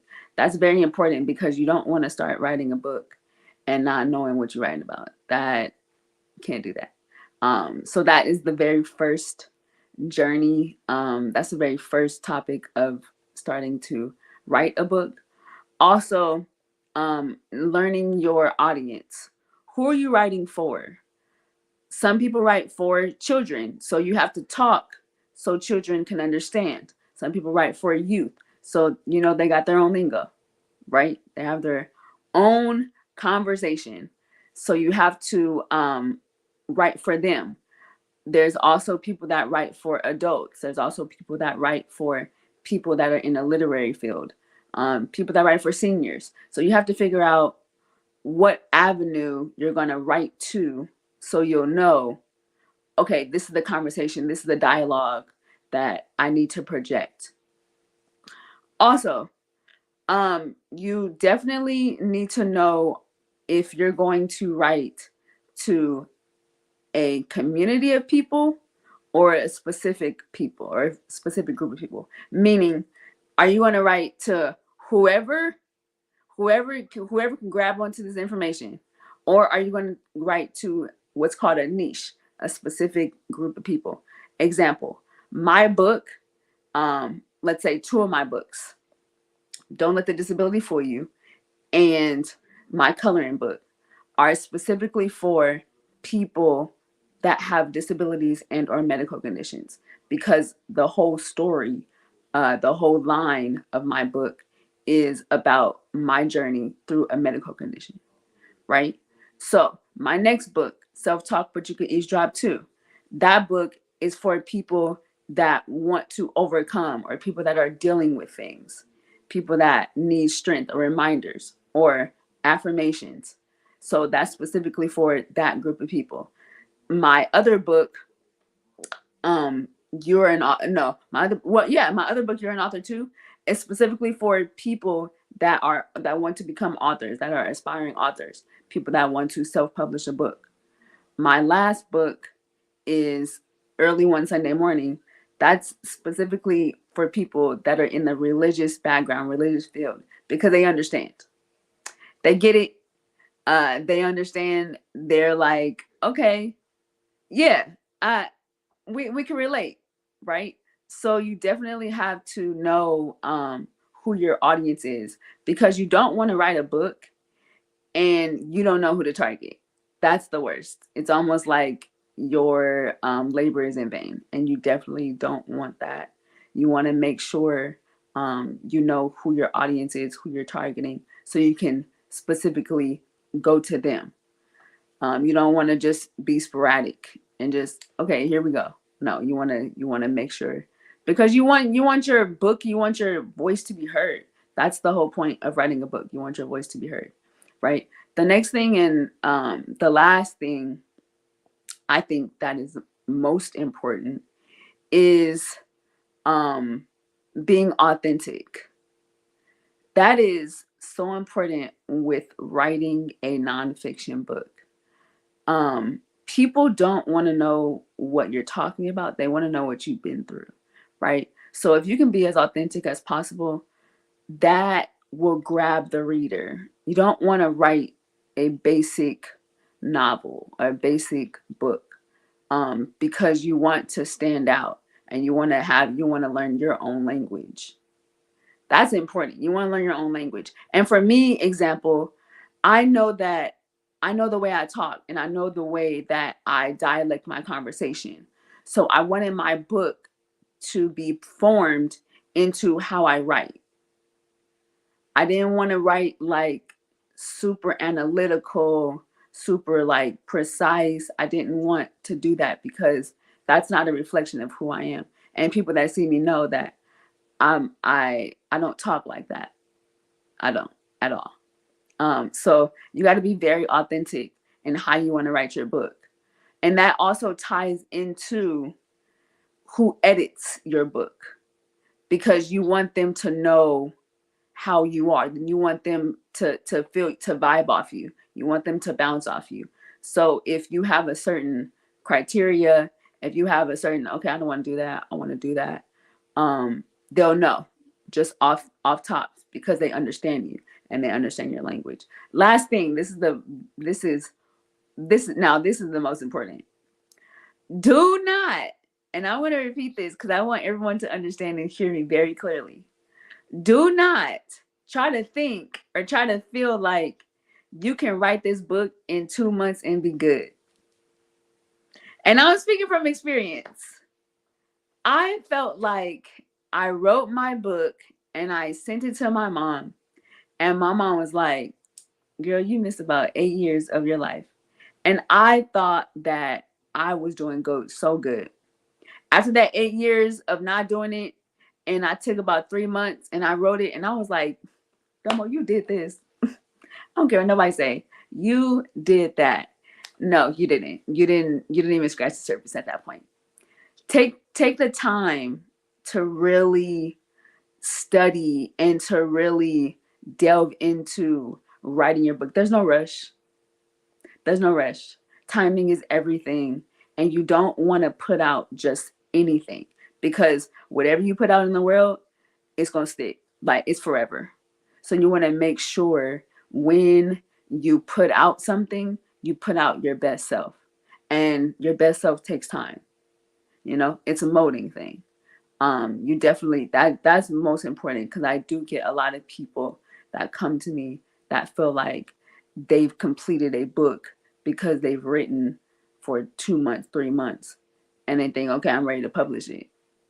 It don't work like that. It does not work like that. It is a lot of trial and error. And I'm telling you, I'm 5 books in, and I still have to process and have to keep on editing and edit for the 3rd time. And okay, yeah, that don't work. I have to keep on. And I've done this 5 times. So for anyone that's thinking about writing a book, that's thinking about specifically nonfiction, for anyone that's thinking about or wanting to know how you do it, do not rush it at all. Please, I beg of thee, please do not rush it. Also, so we're gonna move into my businesses. And what I'm grateful for is there was a time living with a disability. Let's just start there. Living with a disability, it is not easy knowing where you fit in, because you're living in a world to where you're kind of like the sore thumb, because you can't physically or mentally, depending on your disability or medical condition, you can't do and move and maneuver like the world does. Your life is literally considered an alternative state. You have to do everything alternatively. If it takes 1 step for them, it's going to take 3 steps for you, right? And that's how you have to live your life, which is not a problem, but it's an adjustment. It's a mindset adjustment, right? So living with a disability, sometimes living in a world full of everyone just being able to move and go and do, you kind of feel like, where do you fit in? Where, like, okay, what's my part that I play? Because for me, example, I have a physical disability. And so the movement, the physical activity, the get up and go, I don't have that luxury. I can't do that. I can't just go here and there, and I got to process about 8 steps that I have to do in order to do that, right? So with that being said, I was trying to figure out, okay, what? And I know the pandemic hurt a lot of people, but for people that deal with medical conditions and disabilities, welcome to our world. And I say that because we always have to be in the house or down or resting our body or just kind of like laying low. So you guys entered into our world of what that looks like, of not being able to go when you want to. You really did.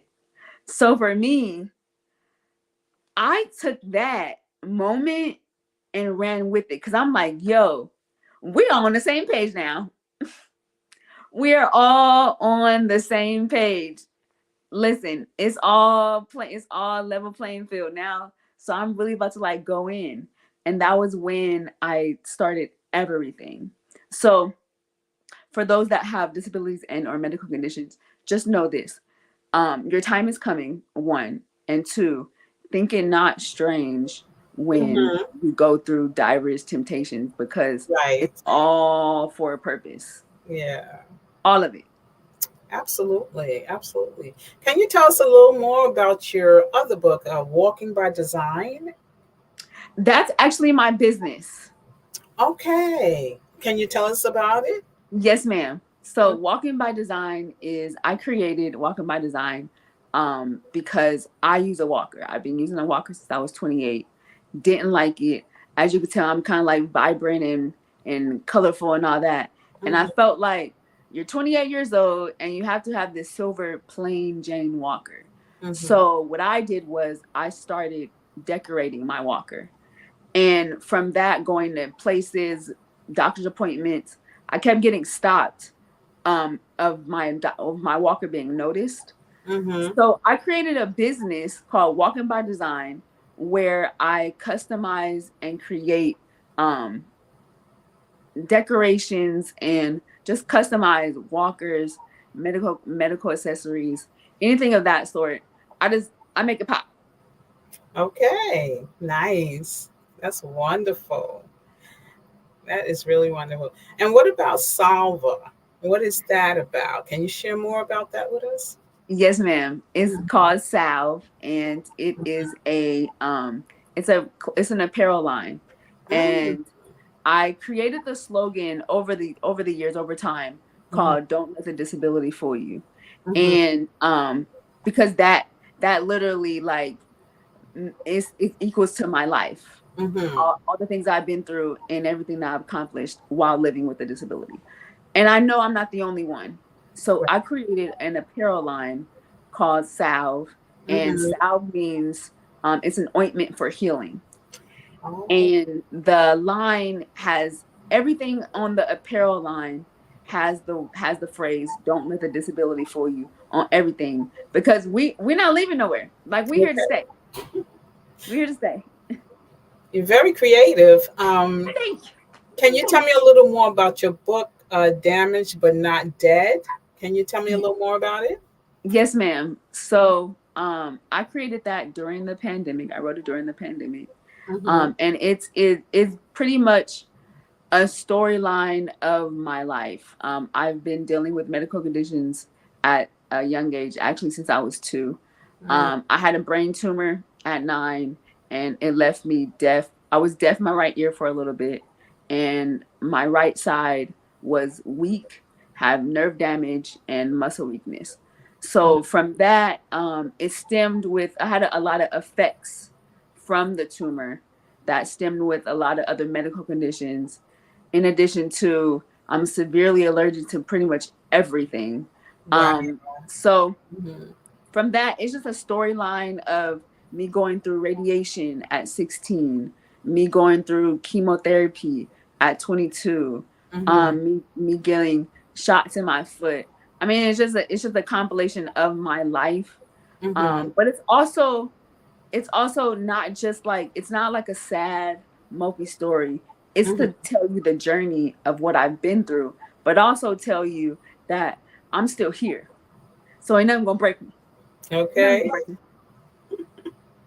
So, what audience are you looking to focus on?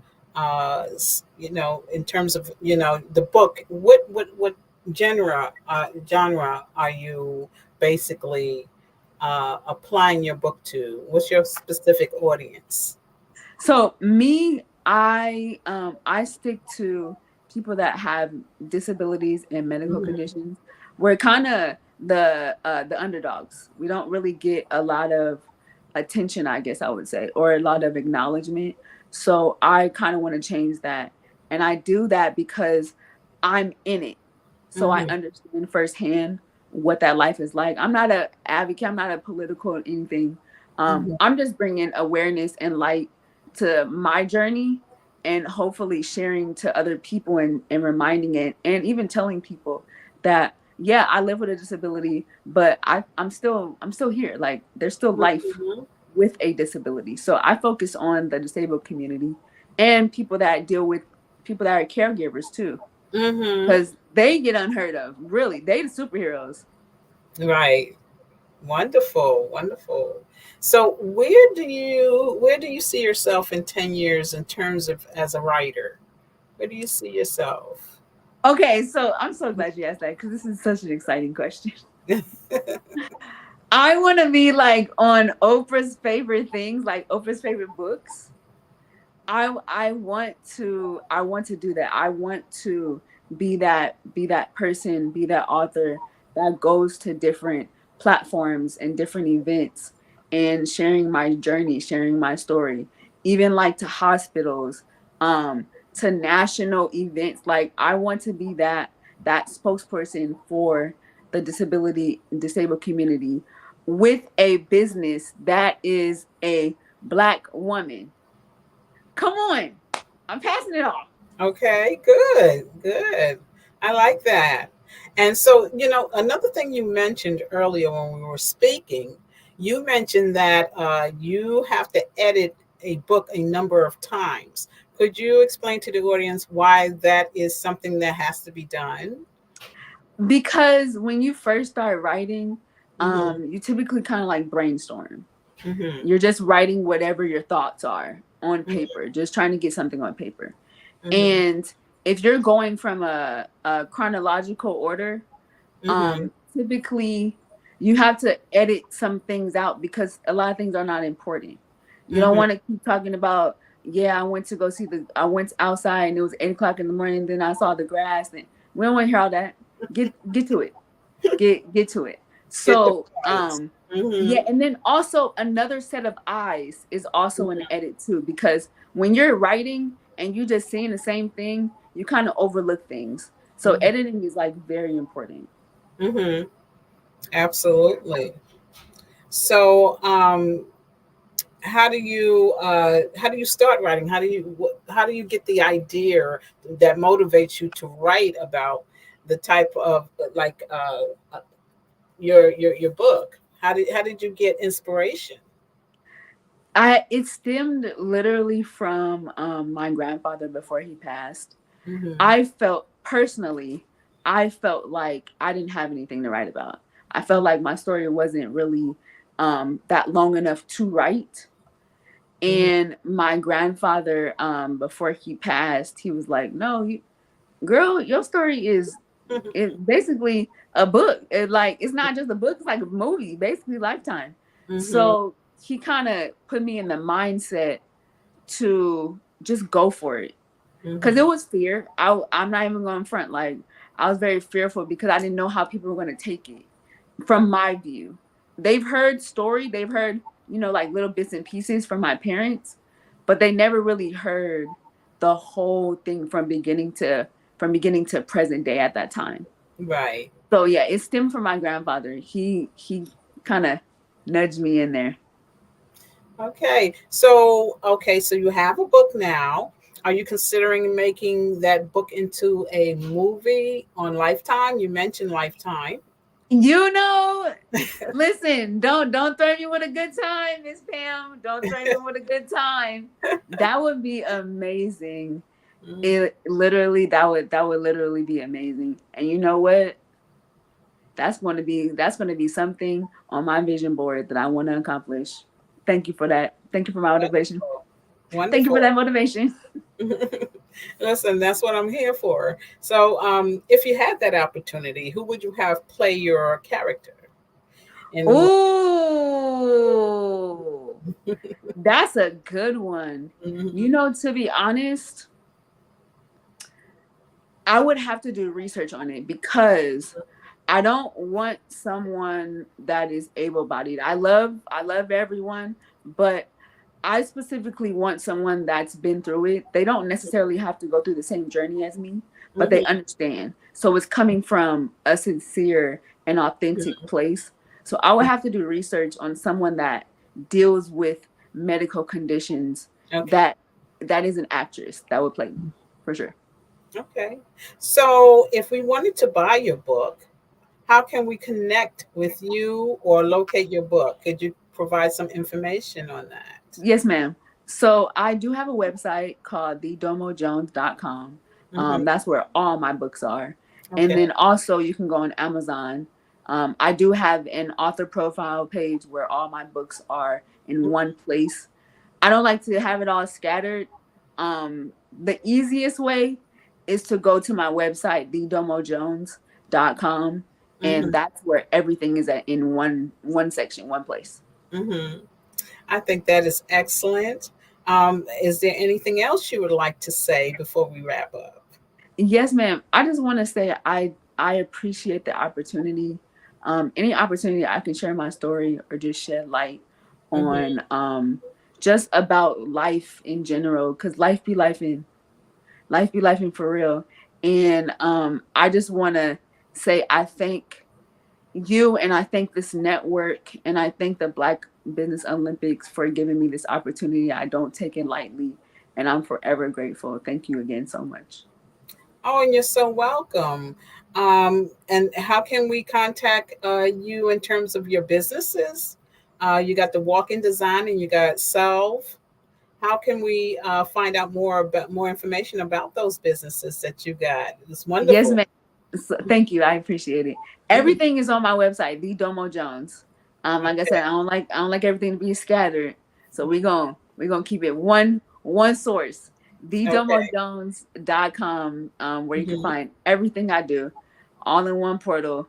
And again, I appreciate it. I appreciate it so much. Do you have any motivating things that you would like to share for up and coming writers? Yes. Okay. Listen, you are right with me, Miss Pam. I like you. Thank you so yes. much. I say this often, and I live by this. I say confidence looks good on you, get it in every color. And I say that because everyone's confidence looks different, but once you find yours, I mean, when I say go all out, go all out. Because can't nobody do you like you. Okay. Can't nobody do you like you. And I want to shout out my mom because she has given me, or she has taught me what confidence looks like, especially someone living with a disability limitation. It's very different, right?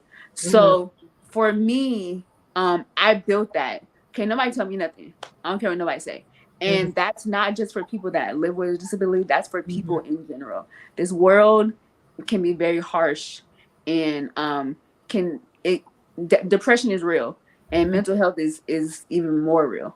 So I would say confidence looks good on you. Get it in every color. The way you are, the way God made you, rock that. Because he made you like that for a reason. I don't know if everyone know that. But he specifically designed you and created everything about you for a reason. And remind him why. Remind him why. Okay. You have any other last words you would like to share? Especially about writing. Yes. For the writing, again, like I said a little bit earlier, be authentic about writing, especially for people that want to write nonfiction books. It's not easy, sharing your story, but the more information, the better.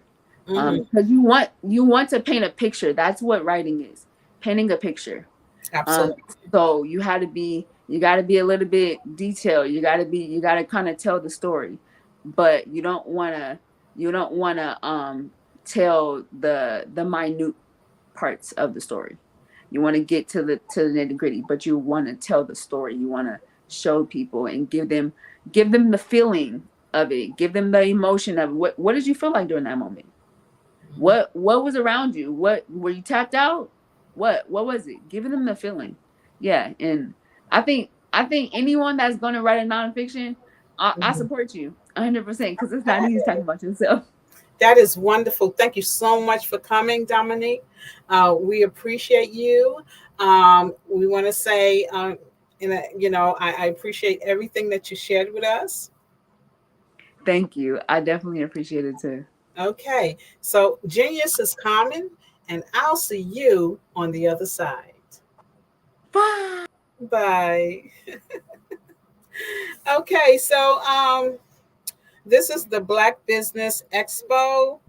And we raise funds for high school seniors going to college or K through 12 entrepreneurs. This expo is a fundraiser for students. You may go to give at www.blackbusinessexpo.com to donate to the scholarship fund, or use the Cash App that's on the screen below, which is the $BBX USA. And our goal is to give laptops and up to $5,000 to 10 students, which can be registered on. You can register online at www.blackbusinessexpo.usa.com, and every dollar does count. Now, I just want to shout out some businesses, that is part of the Black Expo that are our sponsors for February 2024, and that is NC 100, Monthly Capital Partners, Suede Soul, Lotus Riche, Coaching and Training, Carolina, Virginia, Minority Supplier, Development Council, Step Management, BHS and Associates, Margie McLean Foundations Incorporated, 5-Star, BDM Media, Hello LLC, Genius is Common, Earth Essentials, Marlene Shawnee Global, Executive Women's Success Institute, The Quality Coaching Company, Superwoman Business Services, Creative Force Studios, Lee Entertainment, Artistic App Design, and what's the last one? The last one is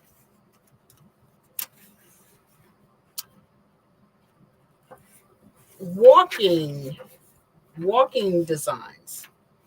Okay, we want to thank you for coming out. And like I said, every dollar does count. Genius is common, and I'll see you on the other side. Artist to me is a creative expression of something from nothing.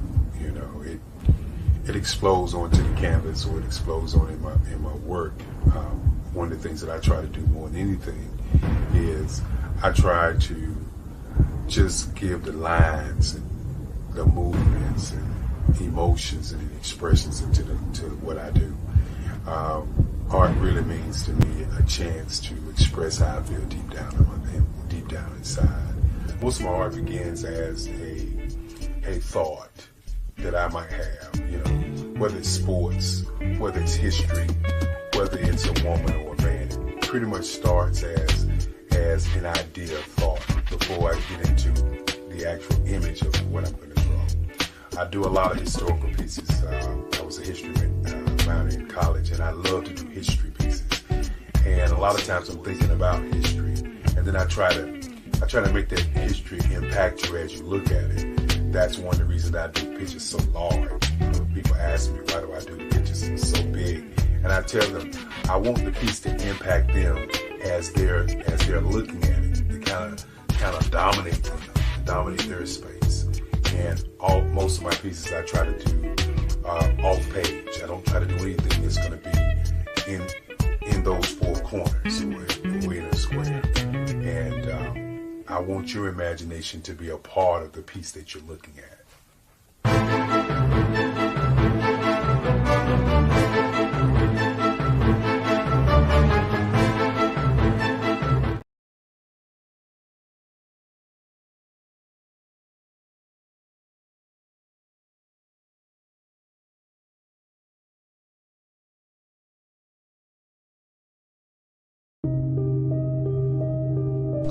The Black Business Expo is changing my life. This year, they are giving away laptops and even $5,000 in cash to students just like me. I'm Alexis, and I want to go to college to fulfill my dream of becoming an entrepreneur. Help the Black Business Expo going to www.blackbusinessexpousa.com and also becoming a vendor, a sponsor, or donating.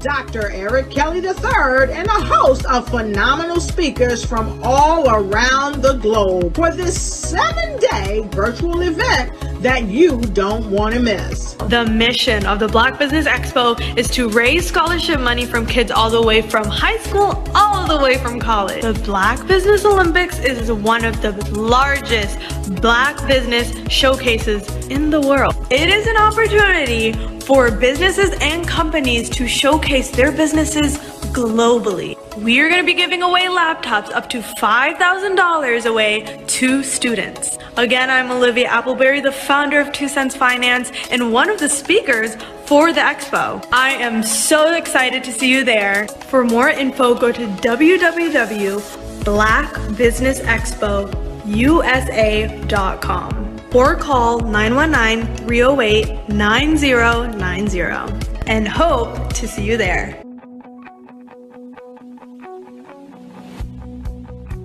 I am Black business. From the moment I wake until the time I sleep. Yes, I am Black business. I am Black business. Tell me, are you Black business? I am Black business. Do you support Black businesses? Listen, I support Black business because I am Black business. Black Business Expo, one of the largest business showcases in the history of Black business in the world. The world! Sign up today at www.blackbusinessexpousa.com or call 919-308-9090. I am Black business. I am Black business. From the moment I wake until the time I sleep, I am Black business. I am Black business. Are you Black business? I am Black business. Do you support Black businesses? I support Black business because I am Black business. Black Business Expo, one of the largest business showcases in the history of Black America in North Carolina. Sign up today at www.blackbusinessexpousa.com or call 919-380-9090. I am Black business. I am Black business. From the moment I wake until the time I sleep, I am Black business. I am Black business. Are you Black business? I am Black business. Do you support Black businesses? I support Black business because I am Black business. Black Business Expo, one of the largest business showcases in the history of Black America in North Carolina.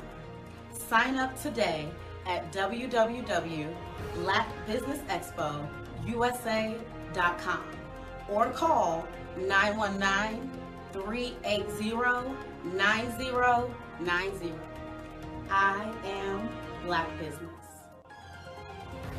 I am Black Business. From the moment I wake until the time I sleep, I am Black Business. I am Black Business. Are you Black Business? I am Black Business. Do you support Black businesses? I support Black business because I am Black Business. Black Business Expo, one of the largest business showcases in the history of Black America in North Carolina. Sign up today at www.blackbusinessexpousa.com or call 919-380-9090. I am Black Business. I am Black Business.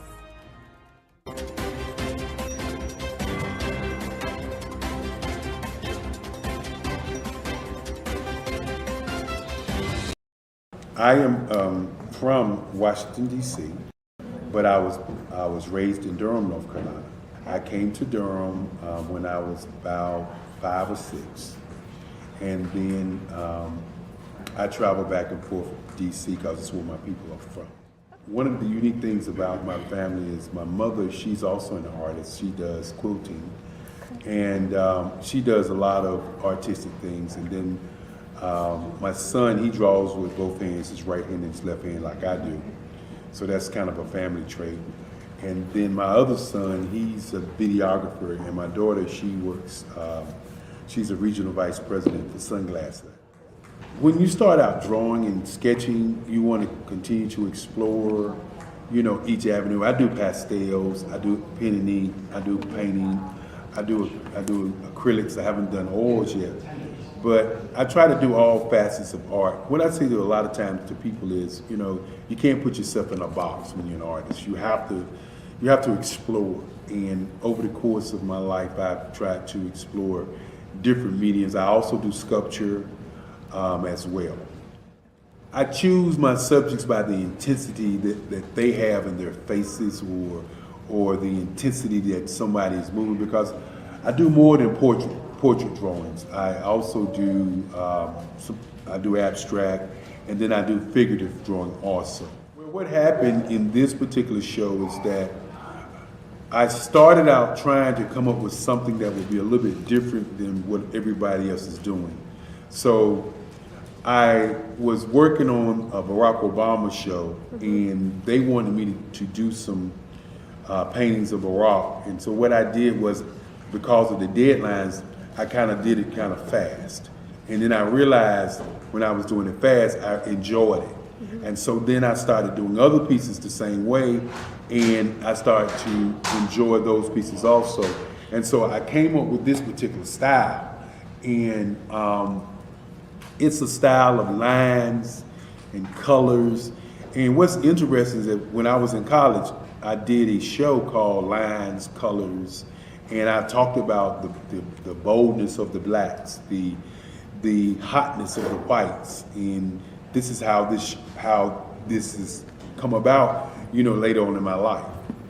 And the colors comes from a lot of the entertainers that I work with, where they wear different colors. They don't wear, you know, your plain reds or your whites. They wear different colors, and so that's also another piece of what's giving me the colors.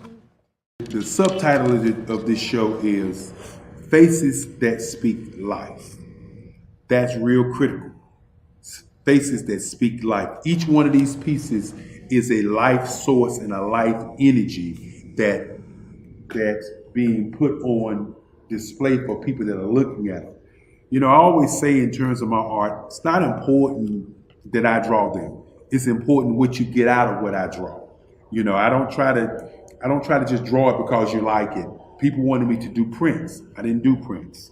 People asked me to do different people, but the people that I choose are people that make a difference in the lives of people in the world. So the human landscape idea was, again, as I say, the lines represent your emotions, it represents your ideas, and it represents your journey as a human being. And that's why you get the different pieces and the different looks. And as you notice, I try not to do one look that looks alike another look. And that's what's the most important part of this show.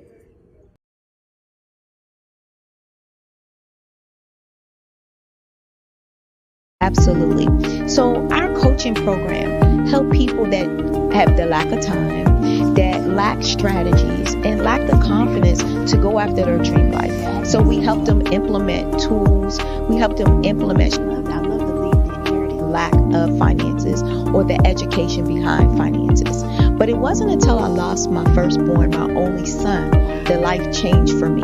And where I was going after it all, living the corporate life, hit my 6-figure income, and living in my dream house with my dream man, driving my dream car. Wow. I nearly lost it all when I lost my son. And so I realized it only takes one financial catastrophe that can change your entire life. That's what made me start All New Beginnings. Because no matter what's going on in life, there's a new beginning. And because of that, we develop a program called Wise Minded.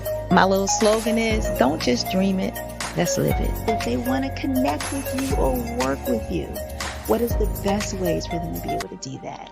Well, for my social media guru, you can connect with me on every single social media platform as Tanya T. Wallace. I was born in a little village on the island of Haiti. Many deadly diseases pounded me.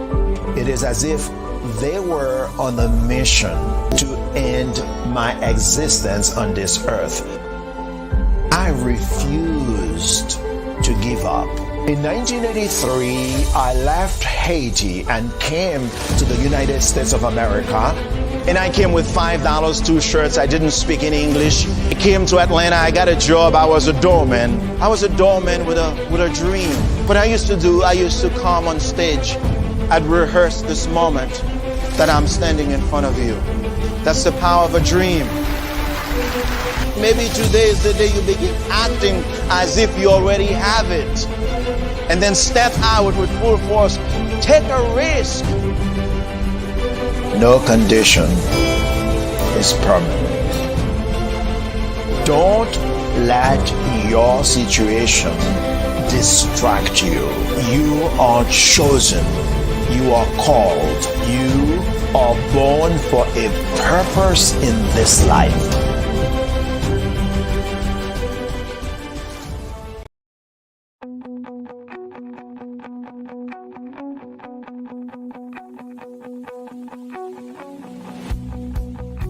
I am Black business. From the moment I wake until the time I sleep. Yes, I am Black business. I am Black business. Tell me, are you Black business? I am Black business. Do you support Black businesses? Listen, I support Black business because I am Black business. Black Business Expo. One of the largest business showcases in the history of Black business in the world. The world! Sign up today at www.blackbusinessexpousa.com or call 919-308-9090. I am Black business.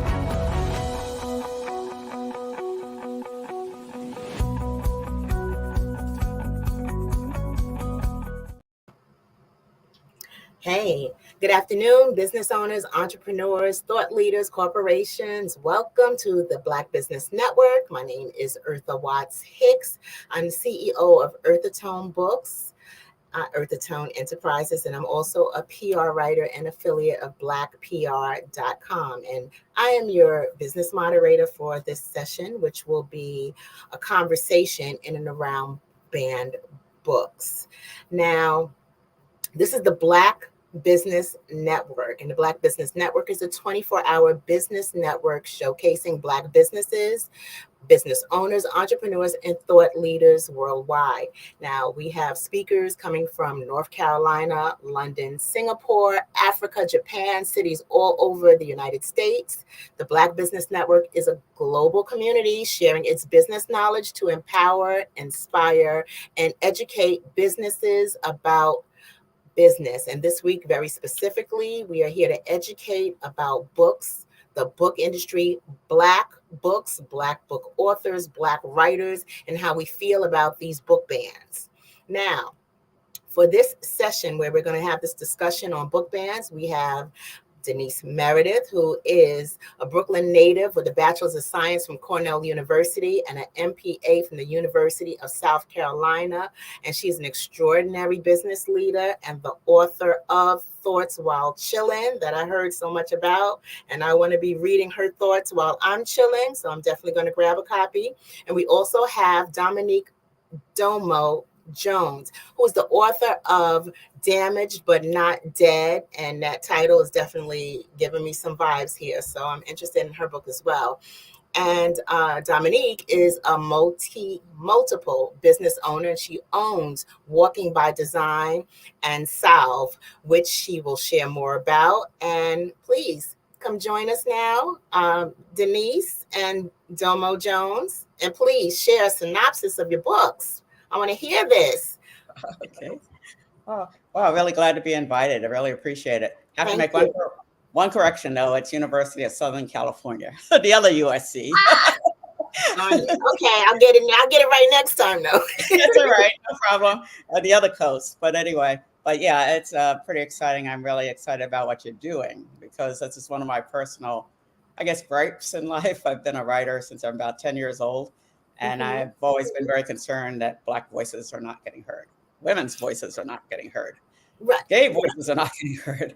Anybody that wasn't white Anglo-Saxon male was not getting heard. So this is really important what you're doing this week. So I appreciate being invited. Thank you. Thank you. Thank you. And I appreciate Dr. Kelly for organizing all of this and giving us as writers a space to have these conversations because number one, as Black women, we know whether or not the mainstream audience, whether or not the world hears us, whether or not mainstream America and society hears us or not, we're having these conversations. We're talking about the things that are wrong with society, wrong with how things are going, and definitely wrong with the educational systems. These are conversations that we are having all the time.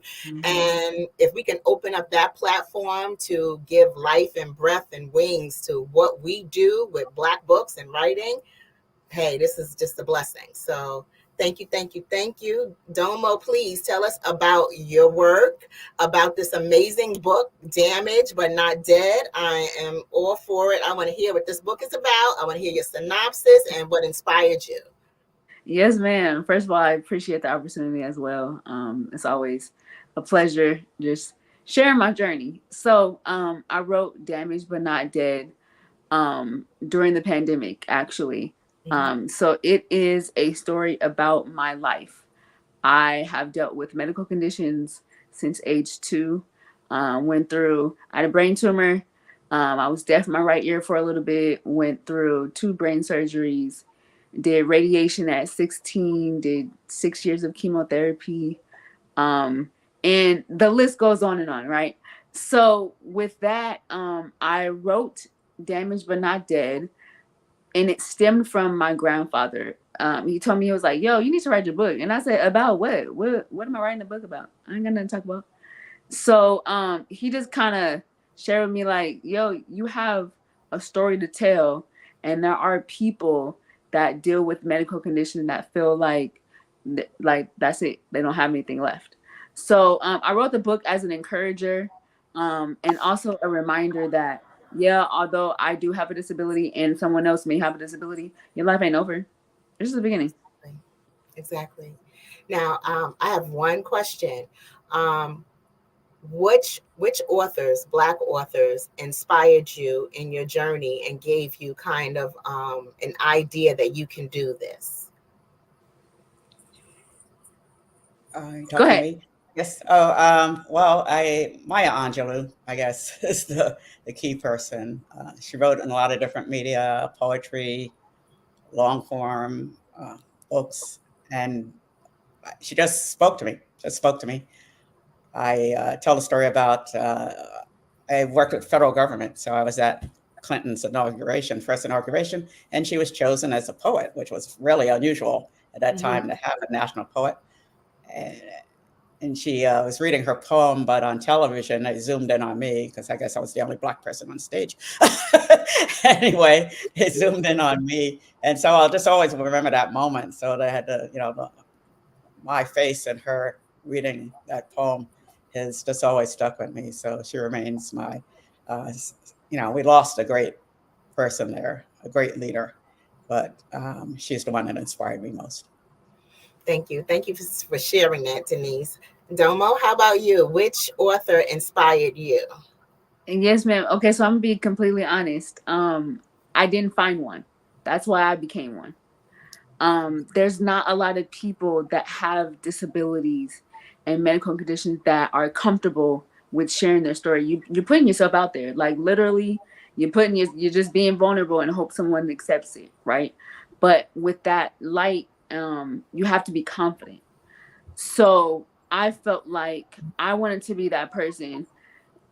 Here I am. I like take it how you are, take it how I am, and accept me for me. It's gonna hit some people, and it's not. So I wanted to become that person because I didn't see anyone like me. Okay, now let me share two things. Number one, Maya Angelou's book is banned. I know why the Cage Book Sings is on that banned book list. Maya Angelou also inspired me. So here are two Black women who've read Maya Angelou's book. One is an author publisher, and one has worked with the federal government. We were inspired by these books. So if the next generation of children don't have books that inspire them, what are they to look to or for? That's number one. Number two, one thing about disability and abilities, period, and the word in term of disability is that no one really mentions who is dealing with what condition inside the author's bio. I remember very distinctly Helen Keller's story, and that she was blind and deaf. So when I ran into my own little health challenges, I would think, well, Helen Keller did it. But if there wasn't an example of a Helen Keller that I knew about, maybe I would have given up. So the fact that you've decided to lend what you do into the text and the content that you put into your story, you're giving young people, old people, people of all ages who may encounter whatever, because life is unpredictable, you're giving them almost a guide or study to prove and to give them confirmation that they can do what they do. Right. So it's not over. I love your title. Damaged but not dead. And who's to say an injury or a health issue makes us damaged? It makes us different. Come on. So the fact that you are differently abled doesn't mean that you can't do what you want to do. So I'm extremely proud of what you did and the stand that you've taken in writing your book. Thank you. Do you know of any other titles that are on the banned book list? And if you know of the title, is there a reason why I'm going to say it this way because I can't think of a better word. Is there another reason or any reason why this particular title on the banned book list makes you itch? As in gets on your last nerve? You want to go, Miss Denise? Yeah, I guess. It's every book is on the banned book list. Every book written by an African American person right now is on the banned book list. People who have won prizes, literary prizes, Nobel prizes, etc., are on banned book lists. I'm really inspired by her story. Mine is a little different, but it's still overcoming hurdles. The problem or the issue is we all have hurdles to overcome. And I was born in Brooklyn, which is not a hurdle, that's a plus. I was born in Brooklyn. Sort of poor in Brooklyn, but we didn't know we were poor. That's what's so different now. We didn't have lifestyles of rich and famous on TV to tell us that was something else to do. I had parents that were doing different things. My dad was a Renaissance man. He played amateur tennis. He was a musician. He was a writer, things that Black men weren't supposed to be doing. My mother was a community organizer. So that type of background, it inspired me to keep going and keep writing. My dad wrote himself quite a bit. So my first book, quote unquote, that I wrote and illustrated myself when I was 10 years old, I was accused of plagiarism by the teacher. Where did you copy this from? Okay. And that's, my first lesson. And the reaction of anything that a Black person or a woman would produce. When I grew up in school, they told us to change your name. Don't try to publish anything, a woman's name. You need to use a guy's name. That's the kind of world we grew up in, the kind of challenges we faced. And so, of course, tried to read every thing you could, The Invisible Man, any kind of Black literature that you could get. It's very scary now. We look at what happened in Germany with the book burnings. I don't think we're that far apart from that right now, which is very scary.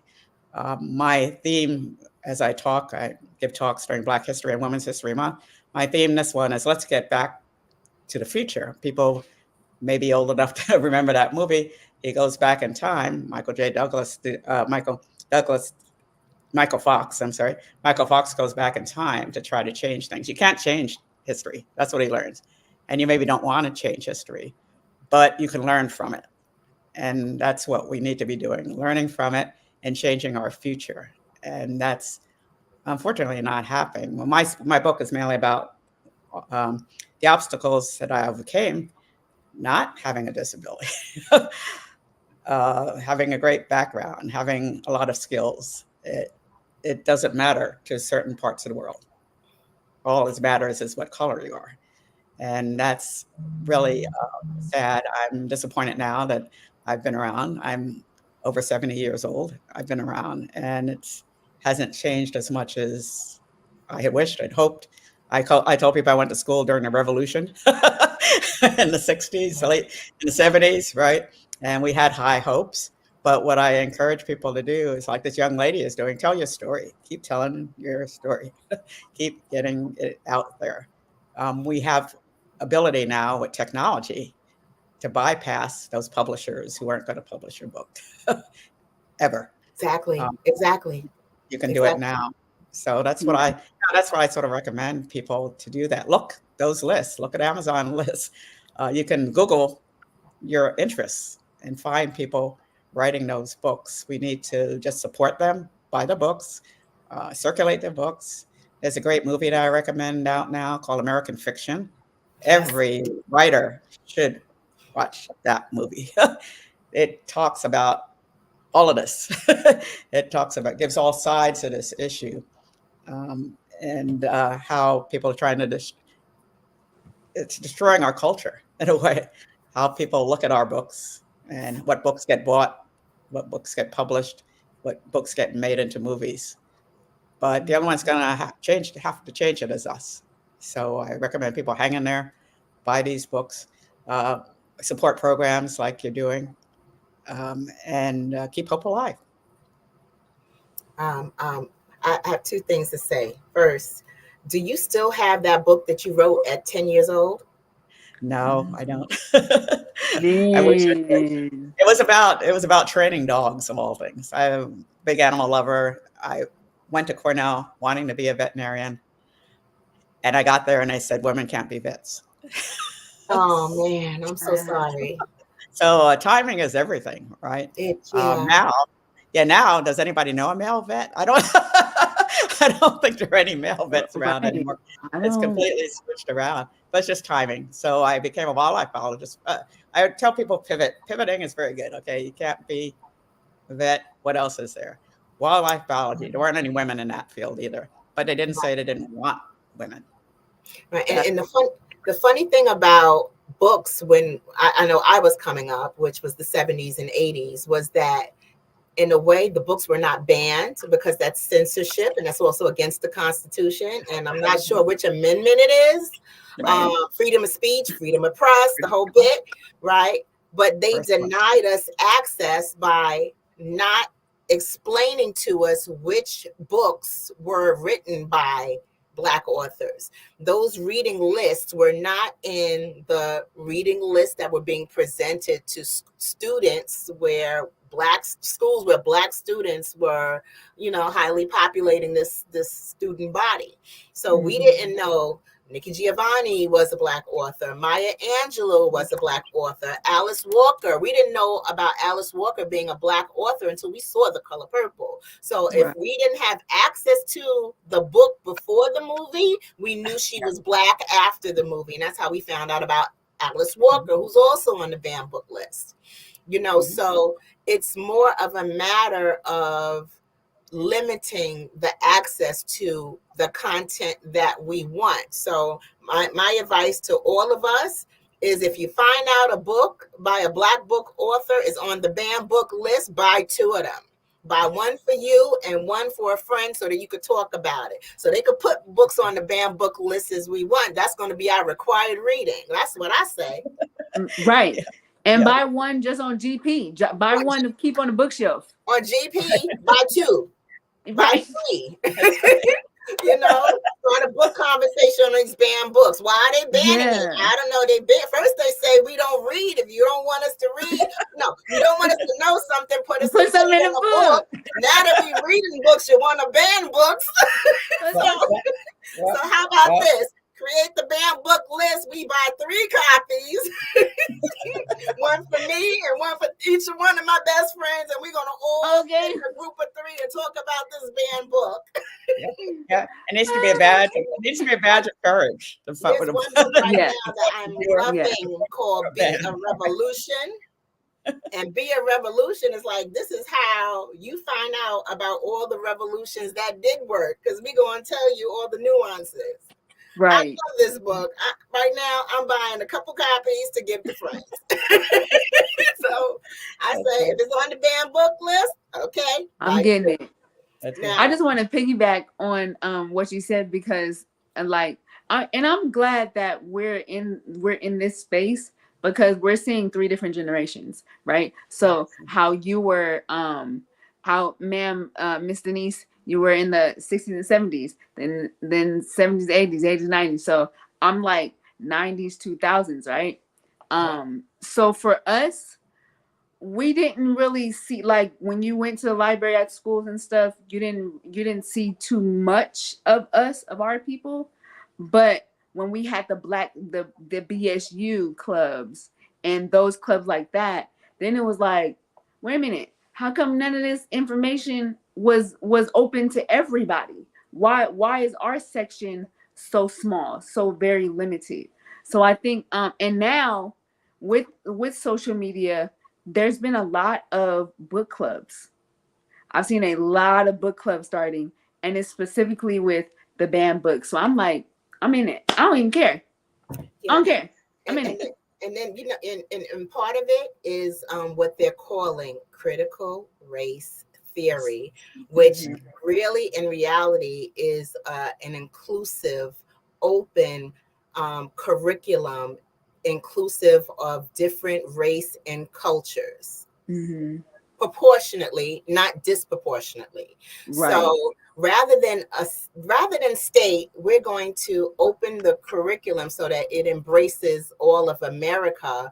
They say, oh, it's critical race theory because they don't, those that be, the powers that be, and I'm not even going to assign any one race or even assign a color to this because not all people who are Caucasian agree with this nonsense. Right. It's a certain exclusive group that wants to remain in power and wants to capitalize off of the ignorance. So what they're trying to do is limit the knowledge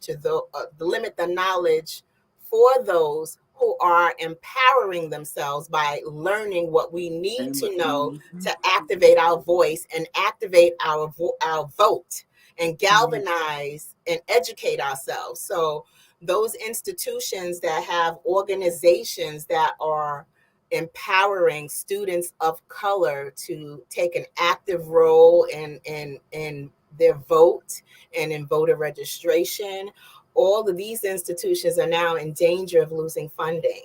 These organizations that are part of these institutions are being targeted. And then next comes the banned books, right? Next is the curriculum, and it's only in certain jurisdictions, because I'm noticing if in certain areas where the city is predominantly Black, or there's a Democratic government that is representing, in those areas they don't have a banned book issue. Yeah. In Democratic states, there's no banned book issue. There's no issue with us reading I Know Why the Cage Book Sings, or The Color Purple, or To Kill a Mockingbird. There's no issue of these books being read in schools, or there's no issue of there being a Black history curriculum in these schools. It's only in these states where they don't want the Black vote to unite and vote. To count. To count. And these are the places where they're trying to suppress the vote. They're trying to make it harder for people to vote, or people in those Black communities to vote. They don't want the needle of control to shift. When really in America, if we're all Americans, we're all entitled to a vote as citizens. They shouldn't try to limit our access to information or what we do with that information. It's our right to know how to use our brains. And it's our right to use our power for the betterment of our people. And if not just us, laterally for our children. Yeah, and our children's children. I think it's so unfortunate that they always target us. Like, why are we always the one on target? And I realize we are, because don't give us a little bit of information, because we're gonna take that and we're gonna create a whole new world. Like, we're gonna invent stuff. Don't give us a little bit. Because we're going to take that, we're going to be creators, innovators, all that. But it's so unfortunate, because our community, the Black community, we're such a communal community, meaning we're going to include everybody.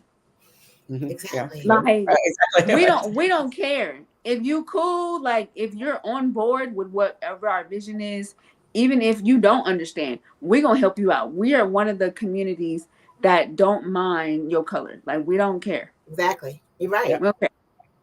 Yeah. And it's sad, like, dang, why y'all trying to limit us? We here for y'all. Yeah, there's an incredible fear factor here. Really amazing. The group that has everything is the most fearful group. Not wanting to share. I talk about sharing. Sharing is that issue. I mean, things that threaten in sports. They're threatened in literature. They're threatened in music. They're threatened all over. And it's all this wanting to keep books out. They talk about embarrassing kids. That'll be embarrassing white kids. I don't think it's going to be embarrassing the kids at all. I don't think the kids are going to be embarrassed. The parents might be embarrassed when a kid comes home and says, kids don't care. What did you do? What were you doing? In my observation, the kids coming in now are more concerned about integrity. They judge each other by integrity. They don't say, I don't like her because she's a different color. They say, I don't like her because she's selfish. Yes, because she's mean. And the kids nowadays are just beautiful individuals. So, what they're trying to do is hinder their ability to think for themselves, which is not fair. Yes. It's not fair at all. Yeah. Not fair. And in addition to that, see their kind, see someone greater than them in the same complexion, in the same community as them, because that'll give us the mindset. Even someone as a child, let's just give the example of Oprah. Oprah, we all know what she does. If someone that is a child or someone that is aspiring to become what she is, if they see that, they're like, oh yeah, we can do that too. But if you ban that, then we don't have any inspiration. Mm-hmm. And that's what they try to limit. Yeah. In fact, that a few years ago, he made the news, of course, famous, well, not famous, but congressman got up and said that African Americans had made no contribution to the good of America. That's a congressman. Of course, he's out now. That didn't help his career anyway. But anyway, the fact that somebody in public could come up and say that, I'm thinking now, I do a lot of sports in my current job, public relations. And I remember on TV when the commentator would say, well, Black men aren't capable of being quarterbacks. It takes intelligence. It takes organizational ability. It takes leadership. Mahomes, anyone? Who did we see yesterday? Okay. But there's that fear of letting those people in, letting Black people in.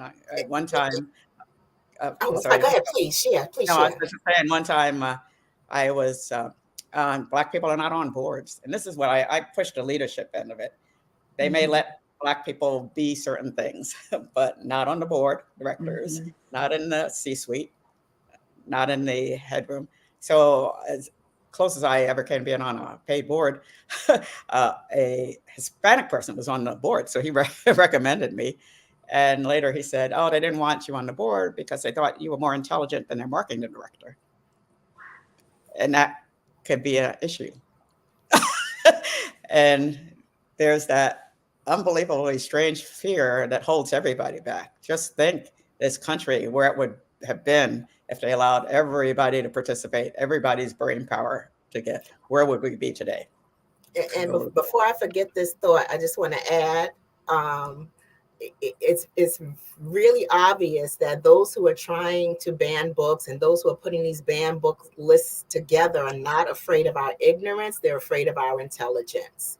So that what you just said brought it home for me. Thank you, because that makes a whole lot of sense now. A whole lot of sense. That's crazy. Wow. But it's the world we live in. But I tell people, and my book Thoughts While Chillin' talks about how I came from born in Brooklyn, fine, grew up in Queens, poor background but happy childhood. But I became the first woman. Okay, after the Cornell thing, I switched to wildlife biology. 3 women got degrees in wildlife biology. First 3 women there. And 2 of them were African-American women, which was pretty amazing. So I went on, actually got a job with the federal government 2 weeks out of Cornell as a wildlife biologist. But I was the first woman that agency had ever hired. That's a federal agency. Wow. The first professional woman that they had ever hired. Okay. The other letters that I got, and that was a Bureau of Land Management. The other letter, I got letters from Park Service. We don't hire women. This is the good old days when you could say that, right? You get the letter. Oh, we don't hire women. Fish and Wildlife Service. Oh, we don't hire women. Bureau, quote unquote, took a chance and hired me as the first woman. So I was the first everything after that. And it was, I used to call it 5,000 cowboys and me. So that's what most of my book is about, my career with 5,000 cowboys. And there are some bennies to that, right? And there are some challenges to that as well.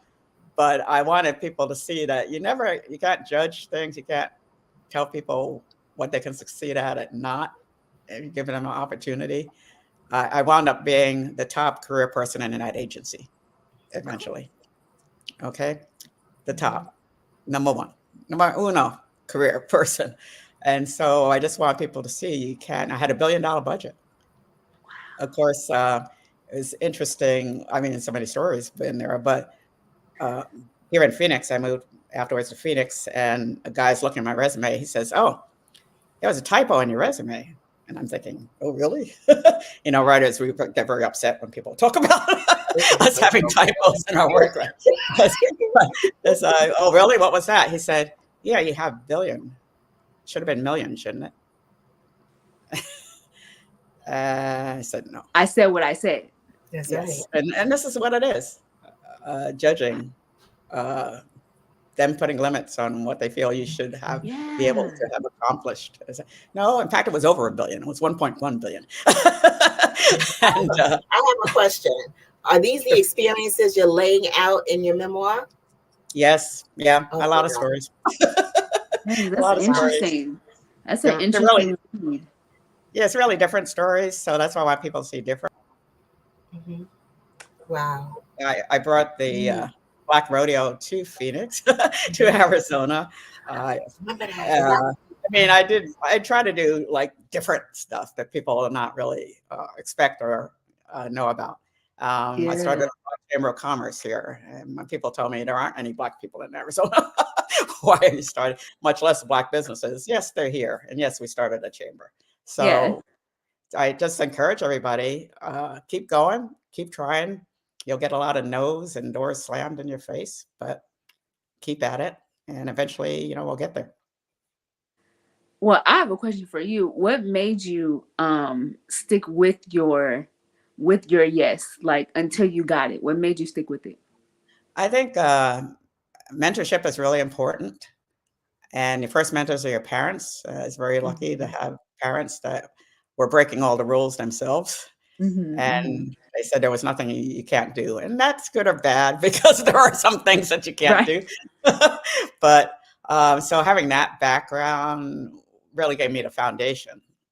But along the way, I tell people, and don't judge ahead of time who's going to be your mentor. You never know who's going to be your mentor.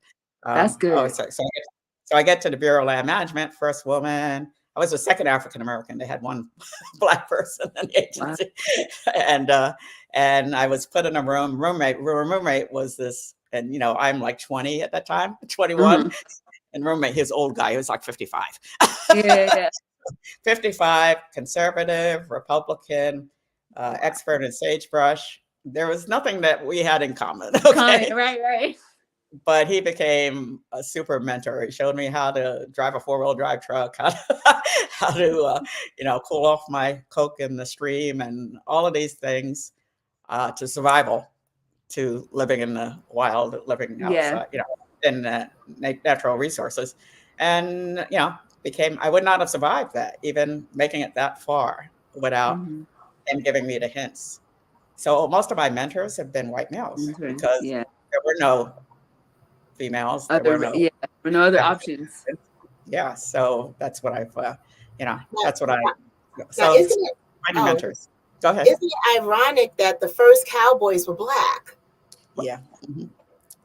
Yeah. People right here in Arizona, Buffalo Soldiers. Yeah. Give us our credit. Give us our credit. Yeah, and that's like part of the history that's being stripped from the curriculum.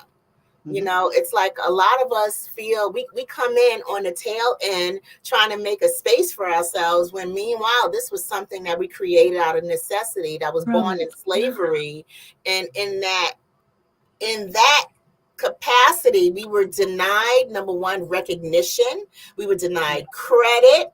The credit was assigned to whoever the slave owner was. Fast forward down through history, we're stripped entirely from it, and now that we come, full circle to tell the truth about it, they want to ban the books. Yeah, they want people to know about it.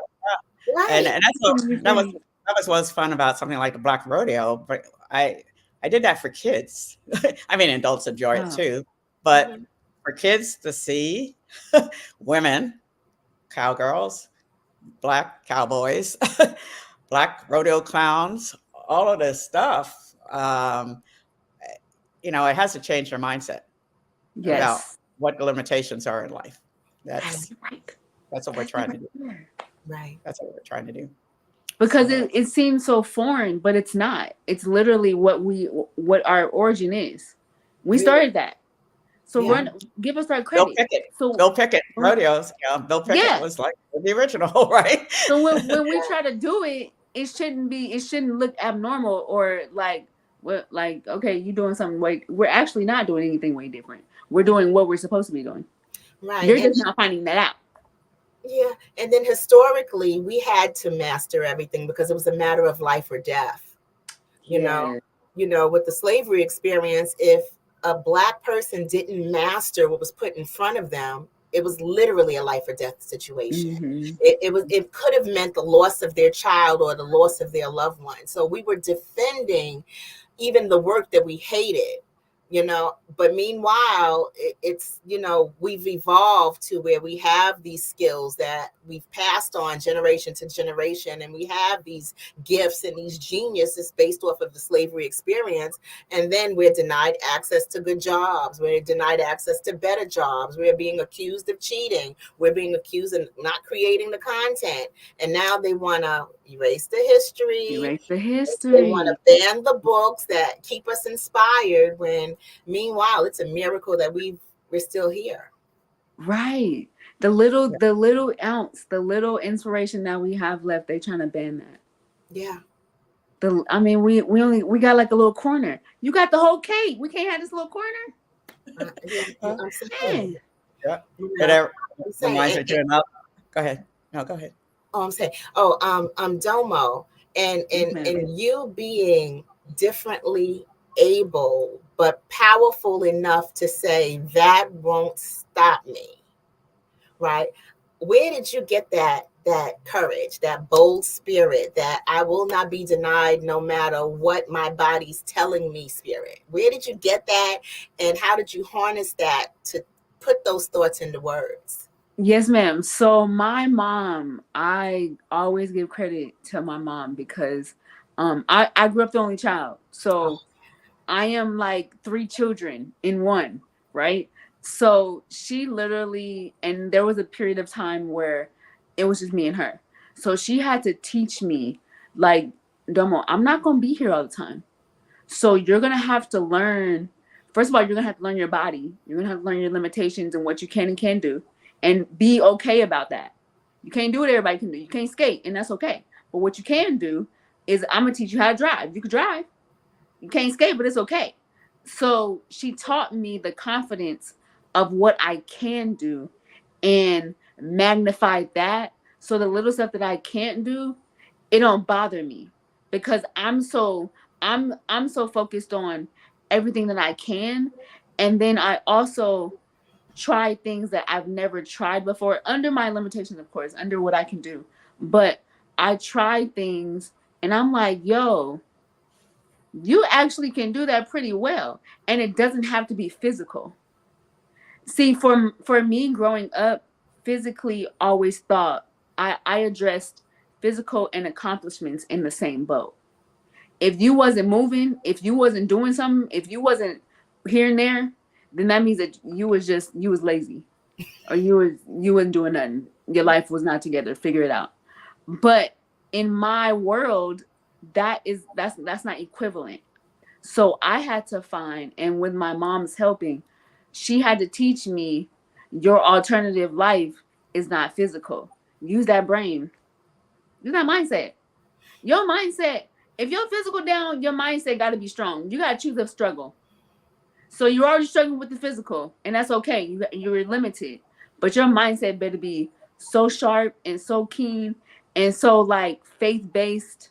Then, and also my relationship with Jesus Christ. Like I can't go too far without acknowledging him, because literally there's not a person that I know of that can physically and humanly go through 187 chemo treatments and still have all their hair and still be here. That's impossible, So with the help of my mother and with leaning on God's strength, I'm like, I'm about to be Superwoman. What else can I do? I don't know, but we're about to just try it. That's literally where I came from. That's why I feel like I want to be that person to show people, not just tell people, but show people that there is a world of life and of love with a disability. It's not over. Your life is not over just because you're limited. Wow. That's absolutely powerful.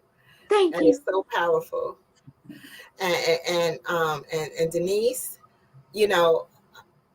you were always that only Black woman in the room, and I'm wondering how you managed in that space by yourself. And I know me, when I do something, I need a mentor. You know, I need somebody that I could ask, that I could reach out to. I need a mentor. I need a peer. I need a sister friend.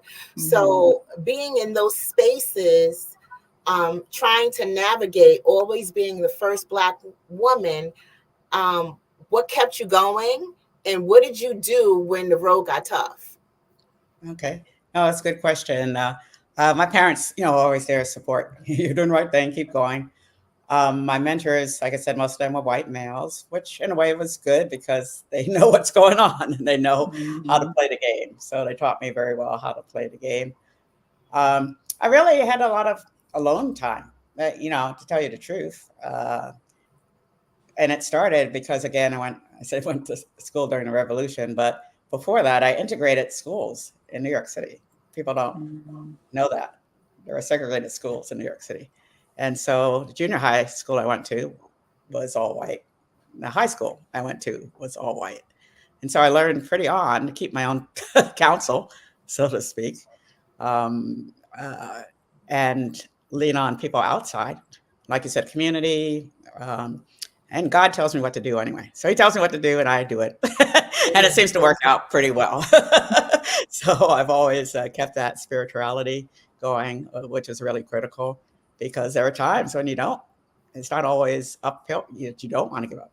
When I went to Cornell, you thought things were going to be different. Okay. There was a lot of anger there at that time. There were 75 African-American kids up there in that class of 3,000.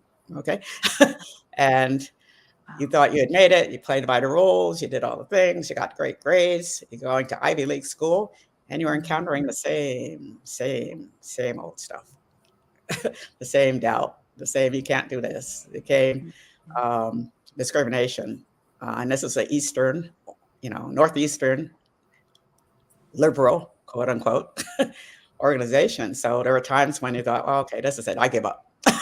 Made it this far, battled this long, and it's still not happening. But again, spirituality and faith is keep going. You're going to be the one. You're going to be the one to break it. Somebody has to break it, and you're going to be alone a lot of times. You're going to be ridiculed or annoyed. The pictures you see of kids being yelled at in the South going into school was not any different from my experience. Okay. And so you just have to be, I was blessed to be strong, given that strength by my parents, fueled by spirit and spirituality, just sort of came in. But there were times that I, don't even, not even pretending that I was near,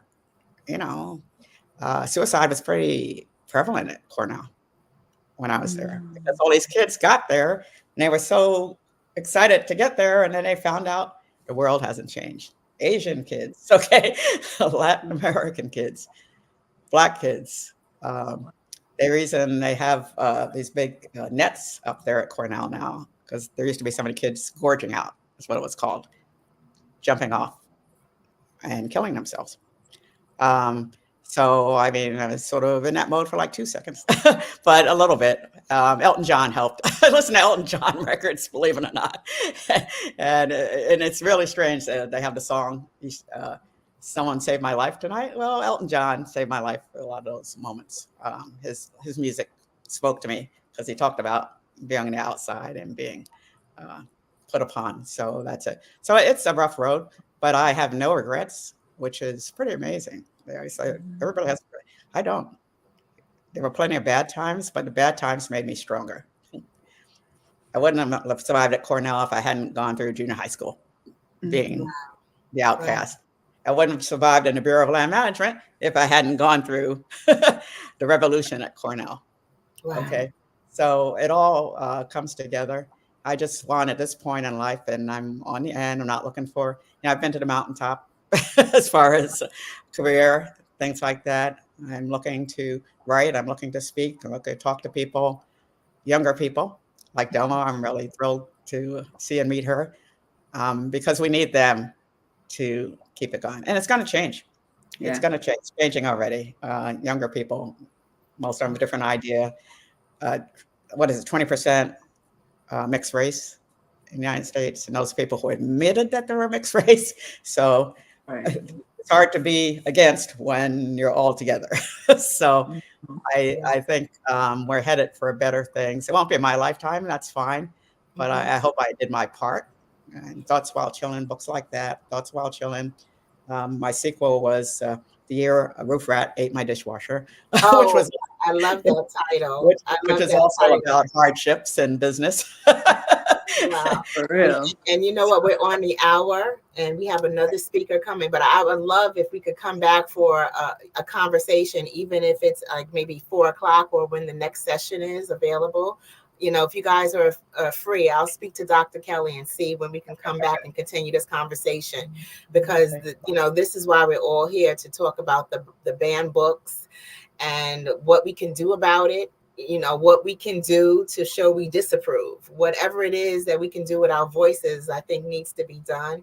And I know Domo has some questions for Denise, because you're a wealth of information, and this is just wonderful. So can you please remind us, Domo, how to connect with you on social media and where to get your book and your website if you have one? Yes, ma'am. So I'm on all the social media platforms, TikTok, IG, Facebook, all that jazz. Domo Jones, really simple.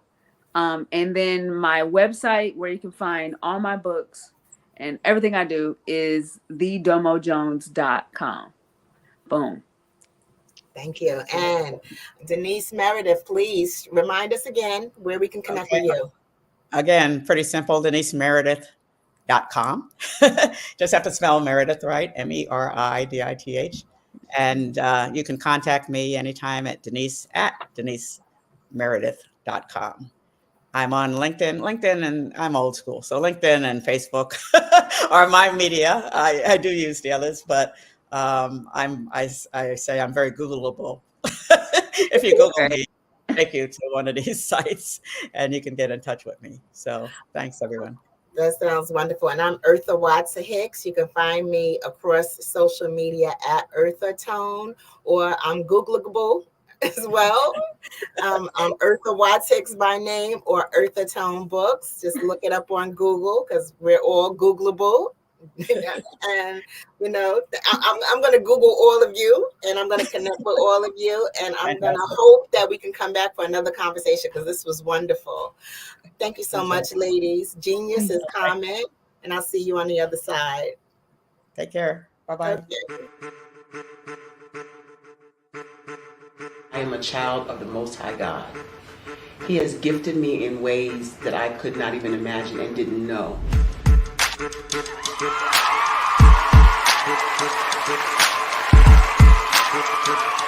There was a time when I didn't know who I was. I listened to other people tell me who I should be, what I should do. I listened to people telling me that I should be a boutique owner, that I should be a construction manager, that I should be a laborer. Have you ever felt like you should do something else, be something else, go somewhere else, be wherever you wanted to be, and you felt like you were in a box? Anybody in the room? And you couldn't get out? Anybody in the room? And you kept trying to go and you couldn't get out? Anybody in the room? But let me tell you, you need to rock the box. Rock the box.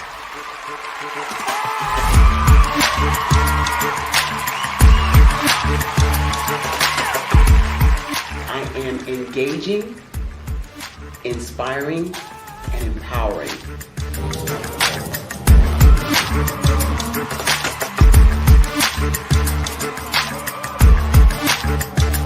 I would give you everything I know.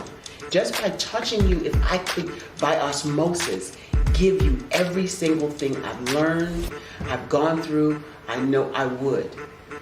We know that's not possible, but as it is possible, I love to share information with people. Some of you out there, people have told you that you can't be, you can't have, you can't do. But I will tell you, like Kinston said, you can, you must, and you will. If it's to be, it's going to be me. You got to say it. If it's to be, it's going to be. If it's to be, it's going to be. If it's to be, it's going to be.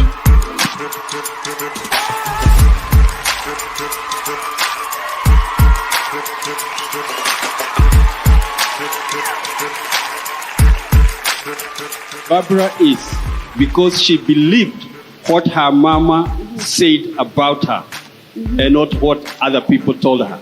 Every day you wake up, when you're in a situation, it's your choice whether it's an advantage or the disadvantage. She gained her confidence and her life, and now she is a testimony. If I can help you elevate yourself, then I feel like I'm elevating my own self as well. What you know and I know together can change the world.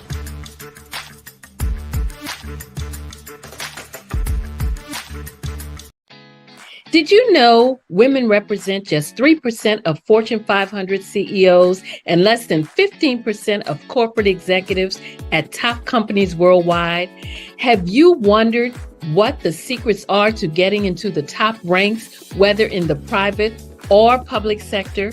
Do you want to figure out how to stop being held back in your career or passed over for promotion? Then you're in the right place. Hi, I'm Dr. Madeline Ann Lewis, President and CEO of the Executive Women's Success Institute. I have decades of experience in the military, the federal government, and corporate America, and my mission is to help women succeed and tap into their full potential. I want to reach 1 million plus women around the world to become the leaders they are meant to be. So if you want to move into a management or executive level position, or maybe you are a female veteran transitioning out of the military into business entrepreneurship, then reach out to the Executive Women's Success Institute at 301-693-3284. Let us get you on the fast track to success.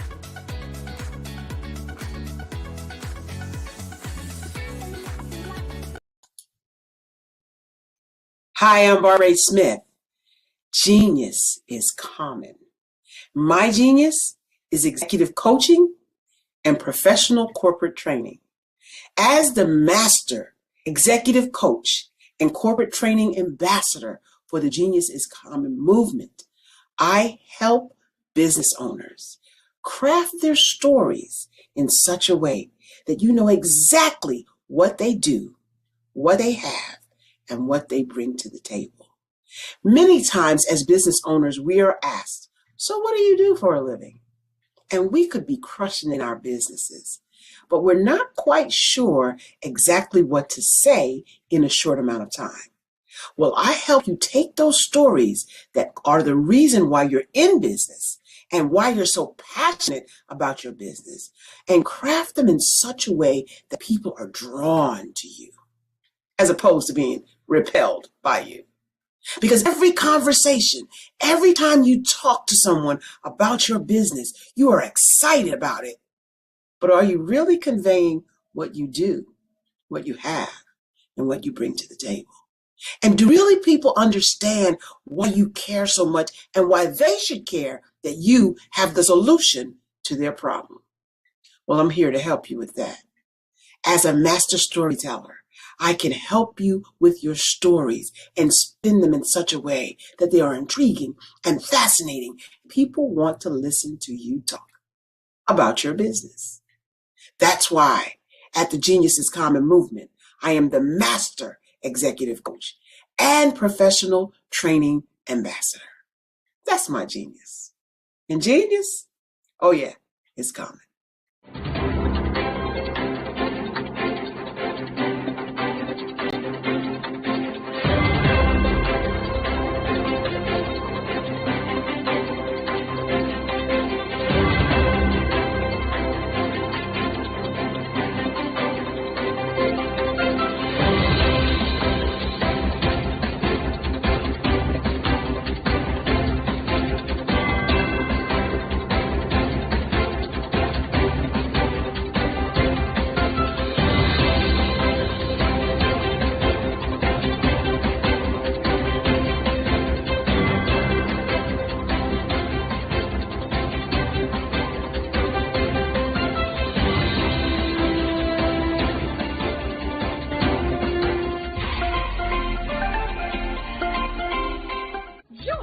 Dr. Eric Kelly III and a host of phenomenal speakers from all around the globe for this 7-day virtual event that you don't want to miss. The mission of the Black Business Expo is to raise scholarship money from kids all the way from high school, all the way from college. The Black Business Olympics is one of the largest Black business showcases in the world. It is an opportunity for businesses and companies to showcase their businesses globally.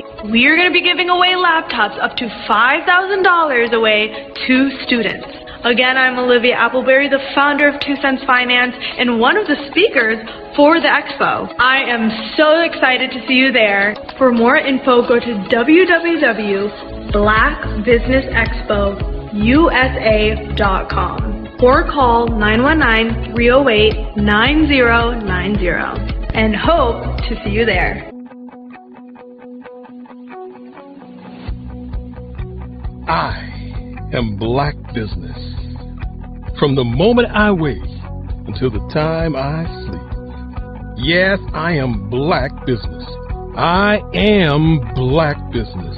Tell me, are you Black business? I am Black business. Do you support Black businesses? Listen, I support Black business because I am Black business. Black Business Expo, one of the largest business showcases in the history of Black business in the world. The world! Sign up today at www.blackbusinessexpousa.com or call 919-308-9090. I am Black business. I am Black business. From the moment I wake until the time I sleep, I am Black business. I am Black business. Are you Black business? I am Black business. Do you support Black businesses? I support Black business because I am Black business. Black Business Expo, one of the largest business showcases in the history of Black America in North Carolina. Join Dr. Eric Kelly III and a host of phenomenal speakers from all around the globe for this 7-day virtual event that you don't want to miss. The mission of the Black Business Expo is to raise scholarship money from kids all the way from high school, all the way from college. The Black Business Olympics is one of the largest Black business showcases in the world. It is an opportunity for businesses and companies to showcase their businesses globally. We are going to be giving away laptops up to $5,000 away to students. Again, I'm Olivia Appleberry, the founder of 2 Cents Finance and one of the speakers for the expo. I am so excited to see you there. For more info, go to www.blackbusinessexpousa.com or call 919-308-9090 and hope to see you there. I am Black business. From the moment I wake until the time I sleep. Yes, I am Black business. I am Black business. Tell me, are you Black business? I am Black business. Do you support Black businesses? Listen, I support Black business because I am Black business. Black Business Expo, one of the largest business showcases in the history of Black business in the world.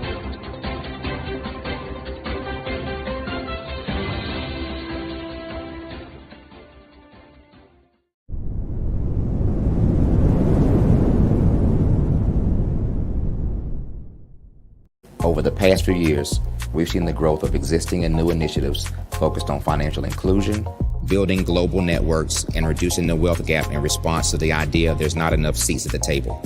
Whether their outcomes are to increase the representation of Black executives on corporate boards, ensure an inclusive global economy, or to create new U.S. African commercial pathways. The strategies are often carried out by separate programs. The question is, should they be? With the continent of Africa being home to more than half of the world's fastest growing economies, the youngest workforce, over 400 companies generating more than $1 billion annually, 700 generating more than $500 million annually that are poised for growth, and being the destination of nearly $5 billion in venture capital in 2021. Diversifying U.S. and Africa commercial engagement by building bridges between African businesses and their U.S. diaspora should begin being seen as mutually beneficial. From helping to reduce Africa's enormous capital gap to catalyzing two-way trade opportunities, the COVID-19 global pandemic hopefully has taught us that global challenges and opportunities are more interconnected than we thought. During the pandemic, African companies like Unicorn Flutterwave, insurance provider Reliance Health, ride-hailing app Yasir, and 54Gene, the continent's first bank of DNA on people of African descent, proved that when African companies have access to networks, capital, and information, they grow big, grow fast, and create solutions that are valuable to the world. This is why BDirect was created. We are the first U.S.-based but African-centric board preparedness and board search company designed to connect U.S. Black talent and corporations to African businesses. Unique and fundamental to BDirect's success is our process of helping board candidates adapt their experience and networks to an African context before they're connected to high-growth companies that are looking to locally and globally scale. From our focus groups with African business execs and government leaders, we don't ignore the sentiment that business is easy, but people are hard. Having a pool of board candidates with hard-to-access networks and extensive experience across the business lifecycle, including successfully raising capital, is table stakes for an initiative like this. So yes, we have that. But corporate or entrepreneurial success in the U.S. does not guarantee success in Africa.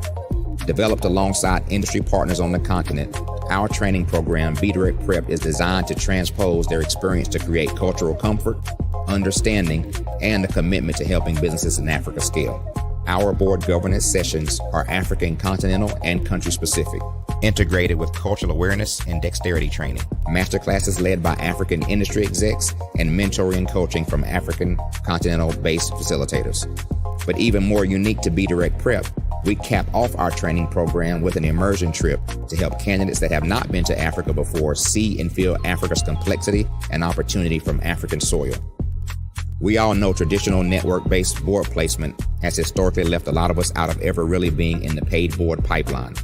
Our strategy supports the work of many great organizations that are successfully filling seats at U.S. board tables by creating more tables for those that are still left on the sideline. It's time to start seeing the role and value of U.S. Black talent and businesses on the continent of Africa differently. Old perceptions and habits limit economic inclusion. Let's transition Black talent and the African businesses they will support from the periphery of the global economy to its core. Living in a global lockdown, we all know now how fast local and global economies can change, and see the value of having businesses that hire, strengthen local value chains, and even grow globally. Status quo in any form holds back progress. We must democratize U.S.-Africa commercial engagement by socially and economically connecting cultures that have long been disconnected. It's time for Africa's U.S. diaspora to redefine their global value by helping African businesses scale continentally and globally.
Over the past few years, we've seen the growth of existing and new initiatives focused on financial inclusion, building global networks, and reducing the wealth gap in response to the idea there's not enough seats at the table.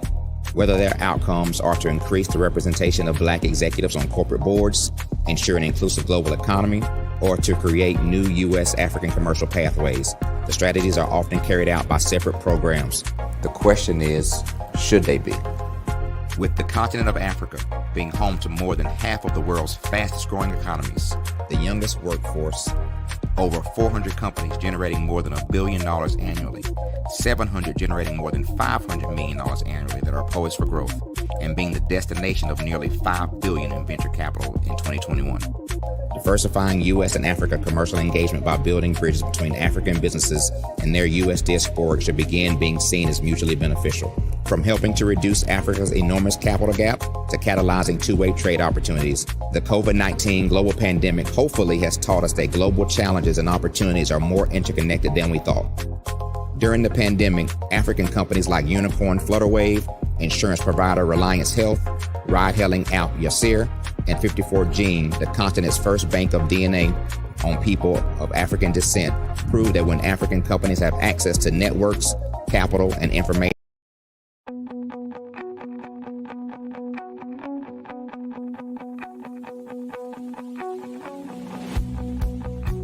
I am Black business. From the moment I wake until the time I sleep. Yes, I am Black business. I am Black business. Tell me, are you Black business? I am Black business. Do you support Black businesses? Listen, I support Black business because I am Black business. Black Business Expo, one of the largest business showcases in the history of Black business in the world. The world! Sign up today at www.blackbusinessexpousa.com or call 919-308-9090. I am Black business.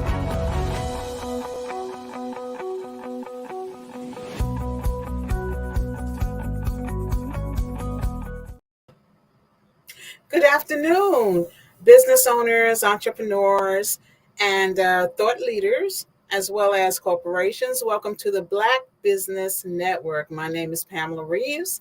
I am speaking to you today, this afternoon, and this is about the Black Business Network. The Black Business Network is a 24-hour business network showcasing Black business owners, and entrepreneurs and thought leaders worldwide. We have speakers from North Carolina, London, Singapore, Africa, Japan, cities all over the United States. The Black Business Network is a global community sharing its business knowledge to empower and to help and educate businesses throughout the world. This week, we are hosting the literary edition of the Black Business Olympics, showcasing writers, authors, speakers, and publishers, agents, and literary enthusiasts. Today, I am speaking to you about my business. I have a business called Youth Advocate Online. I am the owner and CEO of this business. I am also the clinician. I deal with health, mental health, and so I am the mental health clinician. My business is basically, especially the crisis network, is 24 hours. We deal with at-risk youth as well as juveniles. We try to help them through their problems. At this point, we're trying to get software to help them along to make decisions, the best decisions for themselves. We are we're non-judgmental. We're very transparent, and we try our best to help these youths because we know that this helps the families and the communities that they come from.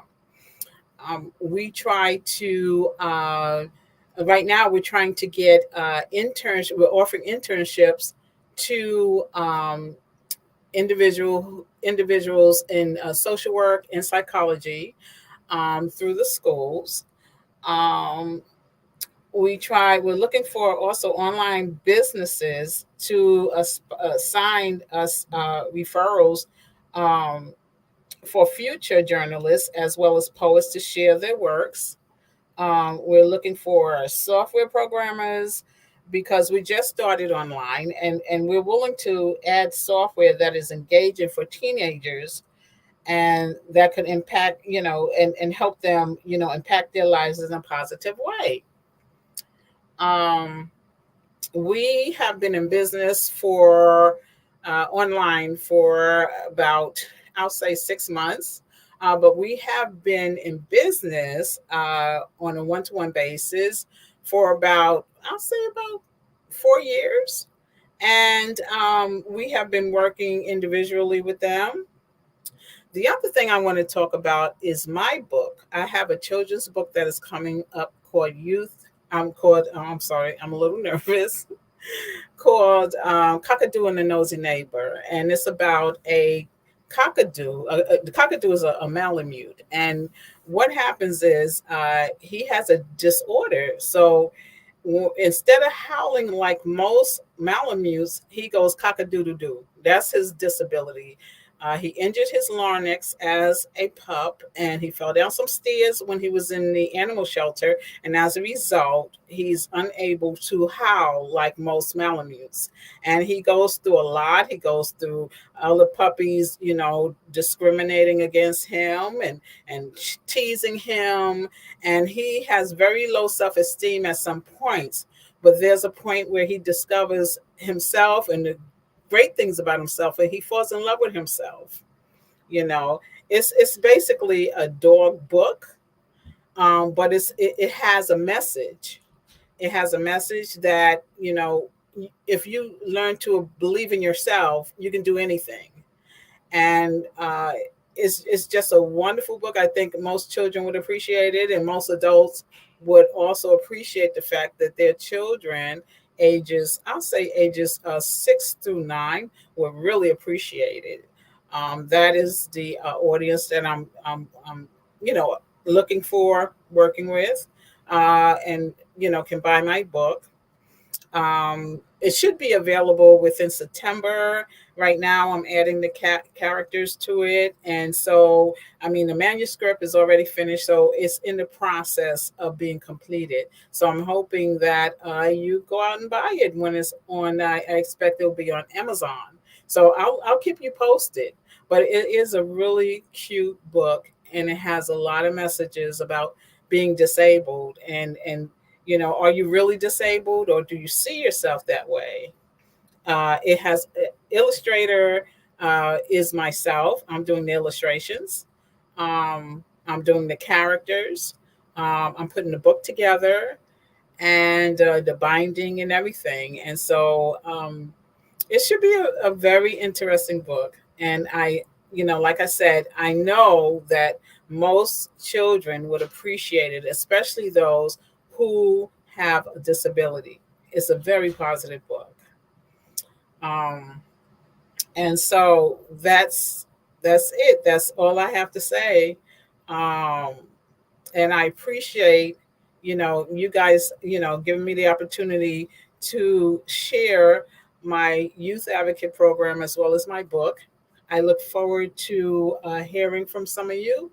I hope that, you can find me on youthaDvocateSonline.com. And then my email is www.youthaDvocates@gmail.com. My experience working with disabled people, I have won awards for doing plays with them, for writing plays with them. I've had the opportunity to, as far as intervention, my interventions were actually working with this disabled clientele. And it helped me to realize what I wanted to do with my life when I was very young, working and helping people with disabilities. So now I work with people with mental disabilities, and I do pretty good. And, I get along with kids. I understand them. I understand youth. I've worked in the prisons. I worked at Rikers. I worked at BCF prison, Brooklyn Correctional Facility. I've worked as an advocate for, court-appointed special advocates. So I have a well-rounded background working with children who have a difficult time for whatever reason, especially in the courts. I've worked in the courts helping foster children.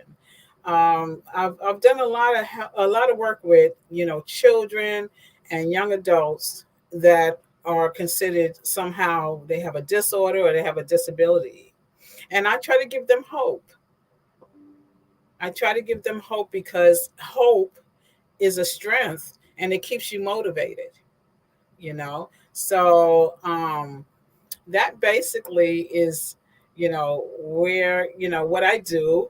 I'm not a person that really speaks about my business. I'm a little uncomfortable, but it is a wonderful business, and I work from the heart. I really care.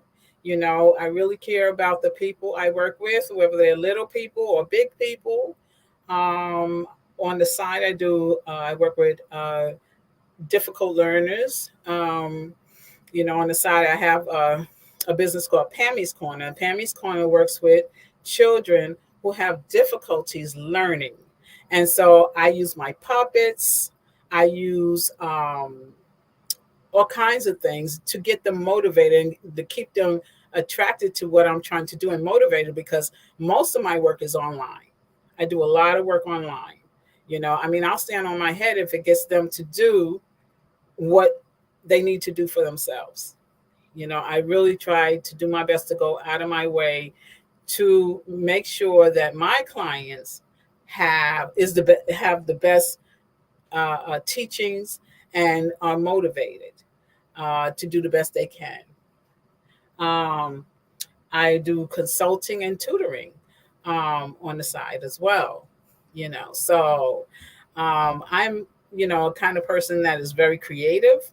I'm a visual artist. I'm doing, like I said, I'm doing not just the literacy in my book, I'm also doing the characters. I'm drawing them myself. And I'm pretty much, I got the main characters are drawn already, but I do have some background stuff to do. So please look for my book around September. It should be out. And I believe everything that you do should have a message. It should contribute to the earth, to the world. Otherwise, what is your purpose if it's not contributing? And for Black people, it's very important that we contribute and help each other. A lot of times, we have this issue here with I and me first, and you're really not going but so far because you're not working as a collaborate. And if you don't work as a collaborate, you don't have the unity. And if you don't have the unity, you don't have the strength. So my thing is, and this is why, we did so well in the 60s, and we did so well overcoming some slavery because of the fact that we unified. That was the commonality. And I'm saying that I have so many awesome gifts. You have no idea. I have not even told you. And, Black books matter. Black books matter because they are enriched with our heritage. They are enriched with ideas that maybe some of us haven't thought of that would help ourselves, our children. They need messages. They need messages that will help them through. And if we're just out there for ourselves, then the minute that something happens to our businesses, or someone comes in and takes over or steals our ideas, then we're out of source. But if we have people behind us, then it's not so easy for our things to get stolen. I even have a logo that somebody already tried to steal, but see, I already have it copywritten. Okay. And that happens. I mean, people try to steal things all the time, and then they'll deny our history. That's what they're doing right now. And I'm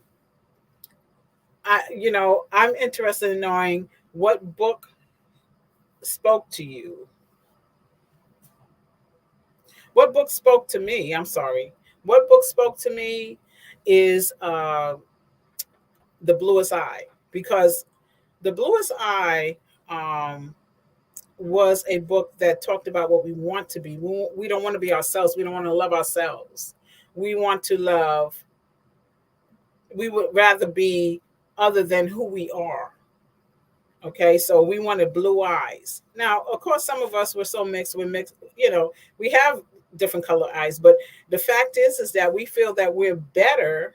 If we feel that we're better with blue eyes than brown eyes, then we have a problem of loving ourselves. So that means we have self-hate within ourselves. Okay, and that's another thing. When I go back to Cockadoo hated himself. Cockadoo tries so hard every day for hours trying to work on his howl, but it was nothing doing. He couldn't get it. He couldn't get to howl like the rest of the Malamutes, and he went through so much. He was beat up. He had people mistreating him. I mean, he just went through a lot, and he felt very bad about himself. And it kind of is similar to The Bluest Eye in that way that it was a self-hate.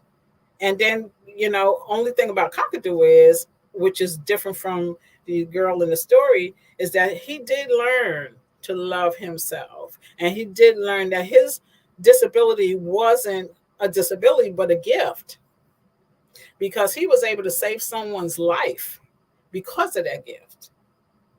And that made him feel good. And that made the person that he saved feel good. And he was proud. And he said, you know what? He had the opportunity to get an operation.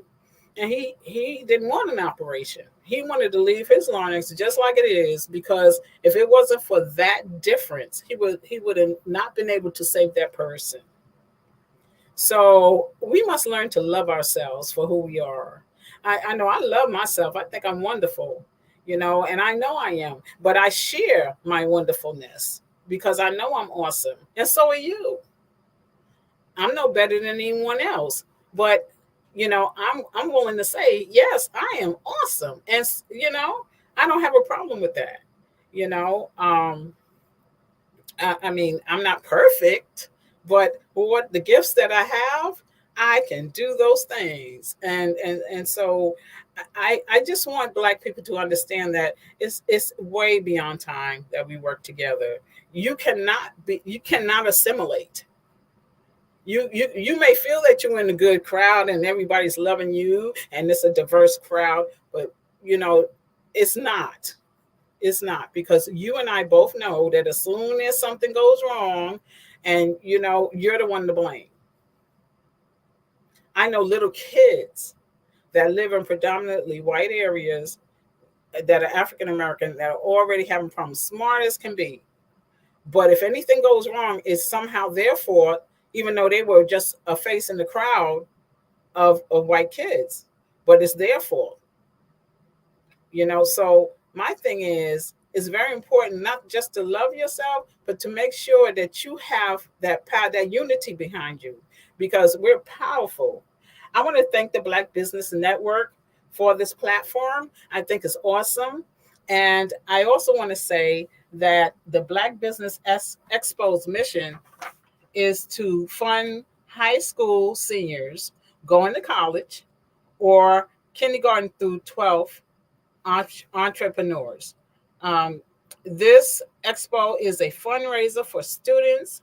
You may go to find out more, www.blackbusinessexpousa.com to donate to the scholarship fund, or use the Cash App that's right here in this, the $BBX USA. Our goal is to give laptops and up to $5,000 10 students. Students can register online at www.blackbusinessexpousa.com. And every dollar counts. So we want to remind you to donate to the scholarship fund. We want to also thank our Black Business Expo USA sponsors for this February 2024 experience. And those special businesses are NC 100, Moody Capital Partners, Suede Soul, Lotus, Richie, accent, coaching and training, Carolina, Virginia Minority Supplier Development Council, Step Management, BHS and Associates. I'm sorry, I can't see. Maggie McLean Foundation Incorporated, 5-Star BDM Media, Hello LLC, Genius is Common, Earth Essentials, Mullane Shani Global, Executive Women's Success Institute, The Quality Coach Company, Superwoman Business Services, Creative Force Studios, Lee Entertainment, Artistic App Design, and Black Business Expo USA. We appreciate you so much. We want to thank you so much. And remember that genius is common, and I'll see you on the other side. Hello, I am Dr. Eric Kelly III, the visionary strategist and founder of the Black Business Olympics. I invite you to showcase your Black-owned businesses on the Black Business Network global stage. The Black Business Olympics is a global Black Business Network platform that propels Black-owned businesses into the international spotlight. By showcasing your business on the Black Business Olympics platform, you can reach a worldwide audience of potential customers, partners, and investors. You can also establish yourself as a thought leader and expert in your field, attract lucrative partnerships, and more speaking engagements. In addition, the Black Business Olympics platform provides a valuable opportunity to connect and collaborate with like-minded entrepreneurs and business professionals from around the world. This can lead to new business opportunities, ideas, and relationships. Finally, by sharing your story and expertise on the Black Business Olympics platform, you can inspire and empower others. This is a powerful way to make a positive impact on the world and leave a lasting legacy. If you are a Black-owned business owner, I encourage you to seize the opportunity to showcase your business on the Black Business Olympics platform. It is a once-in-a-lifetime opportunity to make an indelible mark on the world.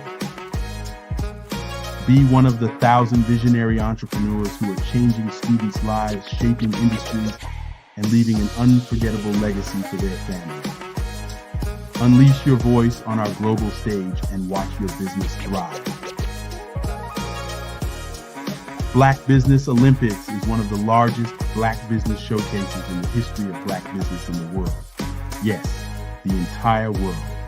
Just give me a call today at 919-308-9090.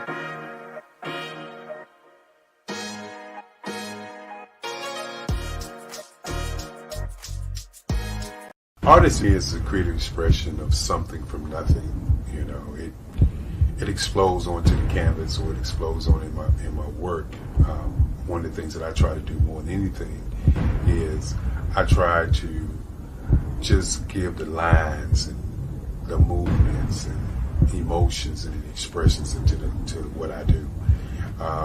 Art really means to me a chance to express how I feel deep down inside. Most of my art begins as a thought that I might have, you know, whether it's sports, whether it's history, whether it's a woman or a man. It pretty much starts as an idea of thought before I get into the actual image of what I'm going to draw. I do a lot of historical pieces. I was a history minor in college, and I love to do history pieces. And a lot of times I'm thinking about history. and then I try to make that history impact you as you look at it. That's one of the reasons I do pictures so large. People ask me, why do I do the pictures so big? And I tell them, I want the piece to impact them as they're looking at it, to kind of dominate them, dominate their space. And most of my pieces I try to do off page. I don't try to do anything that's going to be in those four corners, we're in a square. And I want your imagination to be a part of the piece that you're looking at.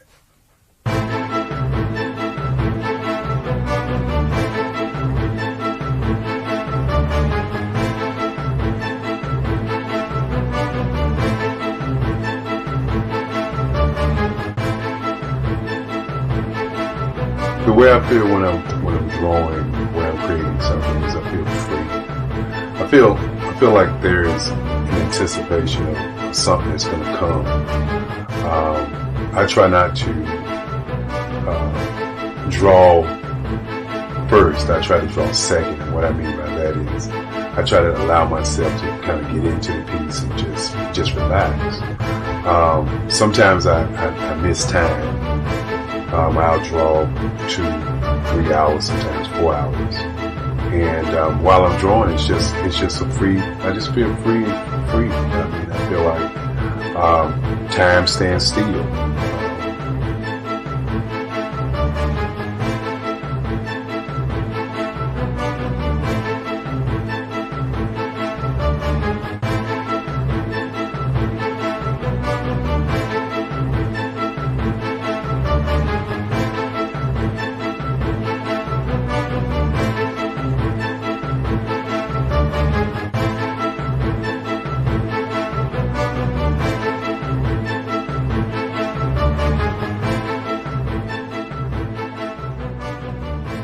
That's what it's all about in terms of the lines and the colors in my work, is to get an expression, to go deeper and past just what you see on the surface, but to go in and try to find an expression that everybody gets a different taste of what that expression is, whether it's anger or whether it's being happy or whether it's being, kind of calm or nonchalant. That expression that people take away from the piece is the most important part of what I do as an artist. Bold is the size of my pieces, where I try to do the piece larger than life, to kind of push forward toward you. And that's what the boldness is all about. It's not so much about the lines, it's about the size.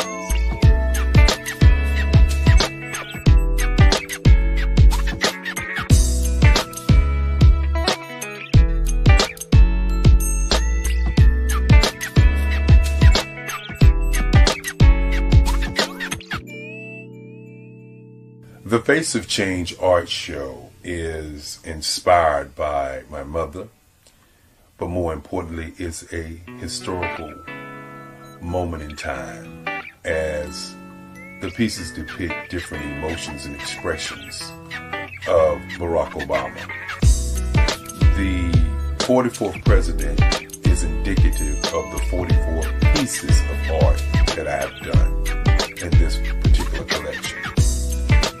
When you begin to think about expressions and portraits, this is a portrait gallery of expressions of what transpired as Barack Obama ran for office. Some of the pictures are abstract and some are expressionistic. And I combined both of those forms of art to create this collection of art pieces.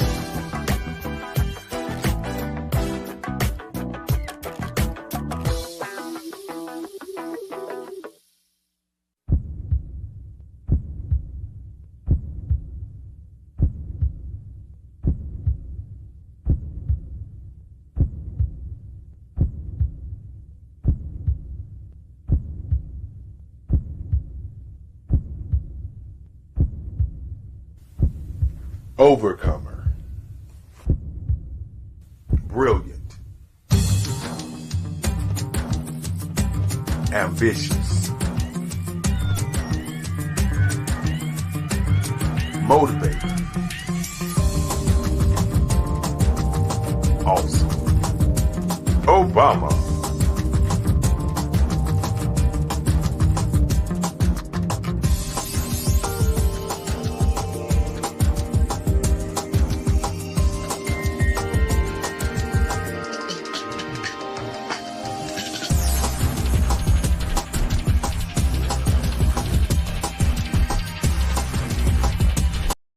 I am from Washington, D.C., but I was raised in Durham, North Carolina.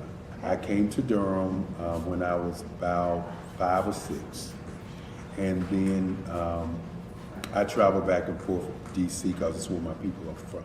One of the unique things about my family is my mother, she's also an artist. She does quilting, and she does a lot of artistic things, and then my son, he draws with both hands, his right hand and his left hand like I do.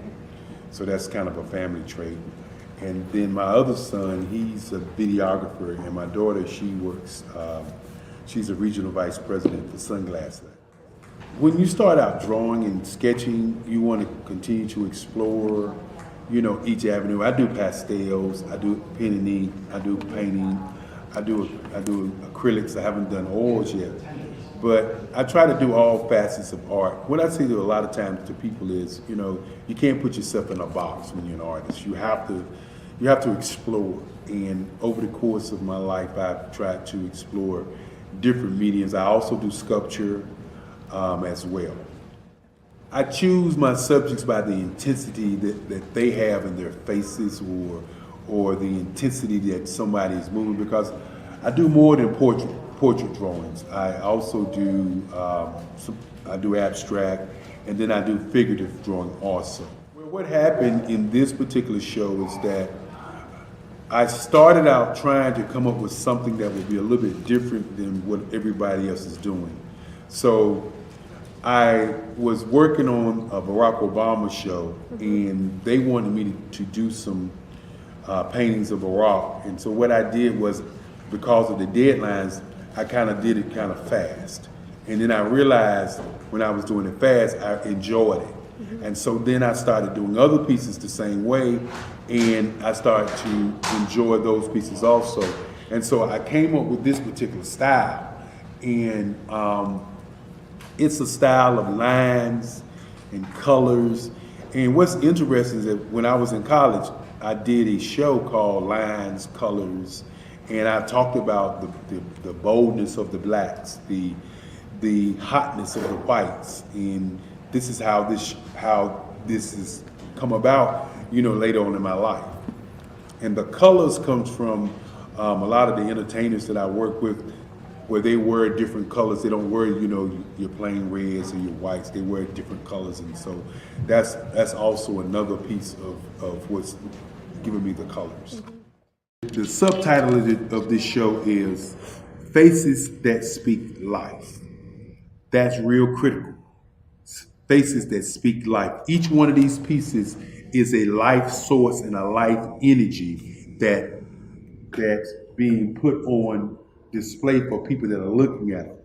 You know, I always say in terms of my art, it's not important that I draw them. It's important what you get out of what I draw. You know, I don't try to just draw it because you like it. People wanted me to do prints. I didn't do prints.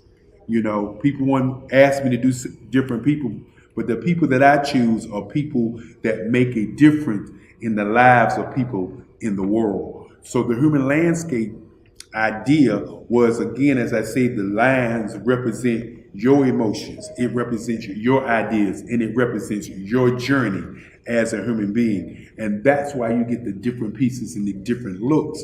And as you notice, I try not to do one look that looks alike another look. And that's what's the most important part of this show.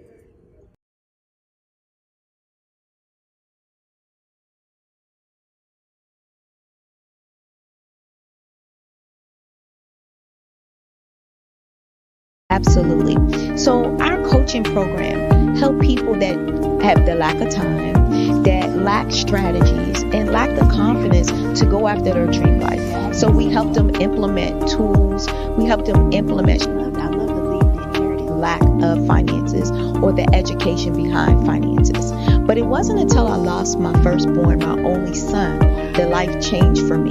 And where I was going after it all, living the corporate life, hit my 6-figure income, and living in my dream house with my dream man, driving my dream car. Wow. I nearly lost it all when I lost my son. And so I realized it only takes one financial catastrophe that can change your entire life.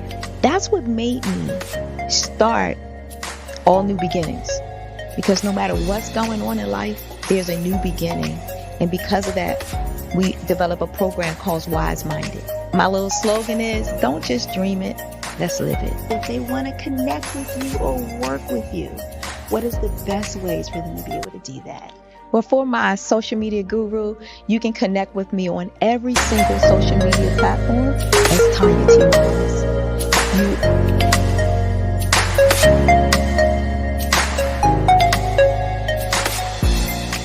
Sometimes you can hear the news from the Black perspective, and more specifically, Black publishers. And that's exactly why you have to download the HeyTie app, the largest mobile app delivering breaking news, videos, and podcasts from 200 of your favorite Black publishers. Yes, 200 Black publishers delivering news as it happens, literally all in one app. Go to HAYTI.com or download the app in the Google Play Store or Apple App Store. It's completely free, along with information that you can trust, so go check them out. Social media is evolving. It's more vibrant, more colorful, more energetic, and so are you. It's not just photos anymore. It's video, it's audio, it's subscriptions. And now there's Fanbase, a new monetized social network. Fanbase delivers the complete native app experience with full content monetization for every user. No algorithms that shadow ban your engagement or growth, and no ads. Follow anyone for free and subscribe directly to your favorite creators for $4.99 a month. Plus, show some love by tipping on any post. Also, make a Fanbase page and monetize your content the same way. Finally, connect with your followers by posting the amazing content you already create. And now, get paid for it. It's time to energize and monetize. Because everyone's a fan of something, and everyone has a fan base.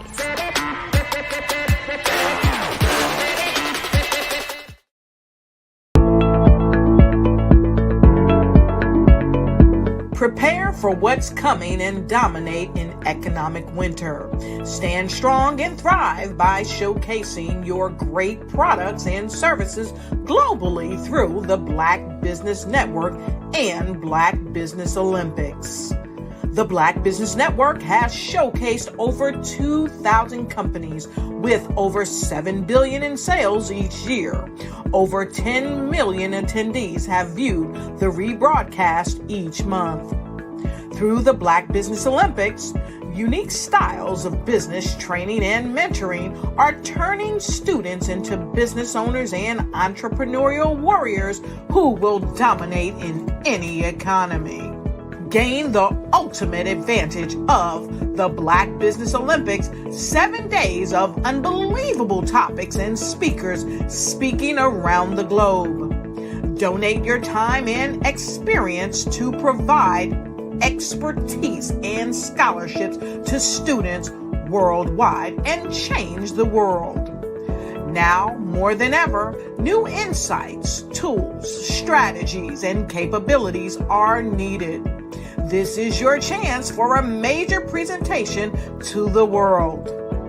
Fill out the form and join the more than 2,000 speakers who have presented to over 200 countries.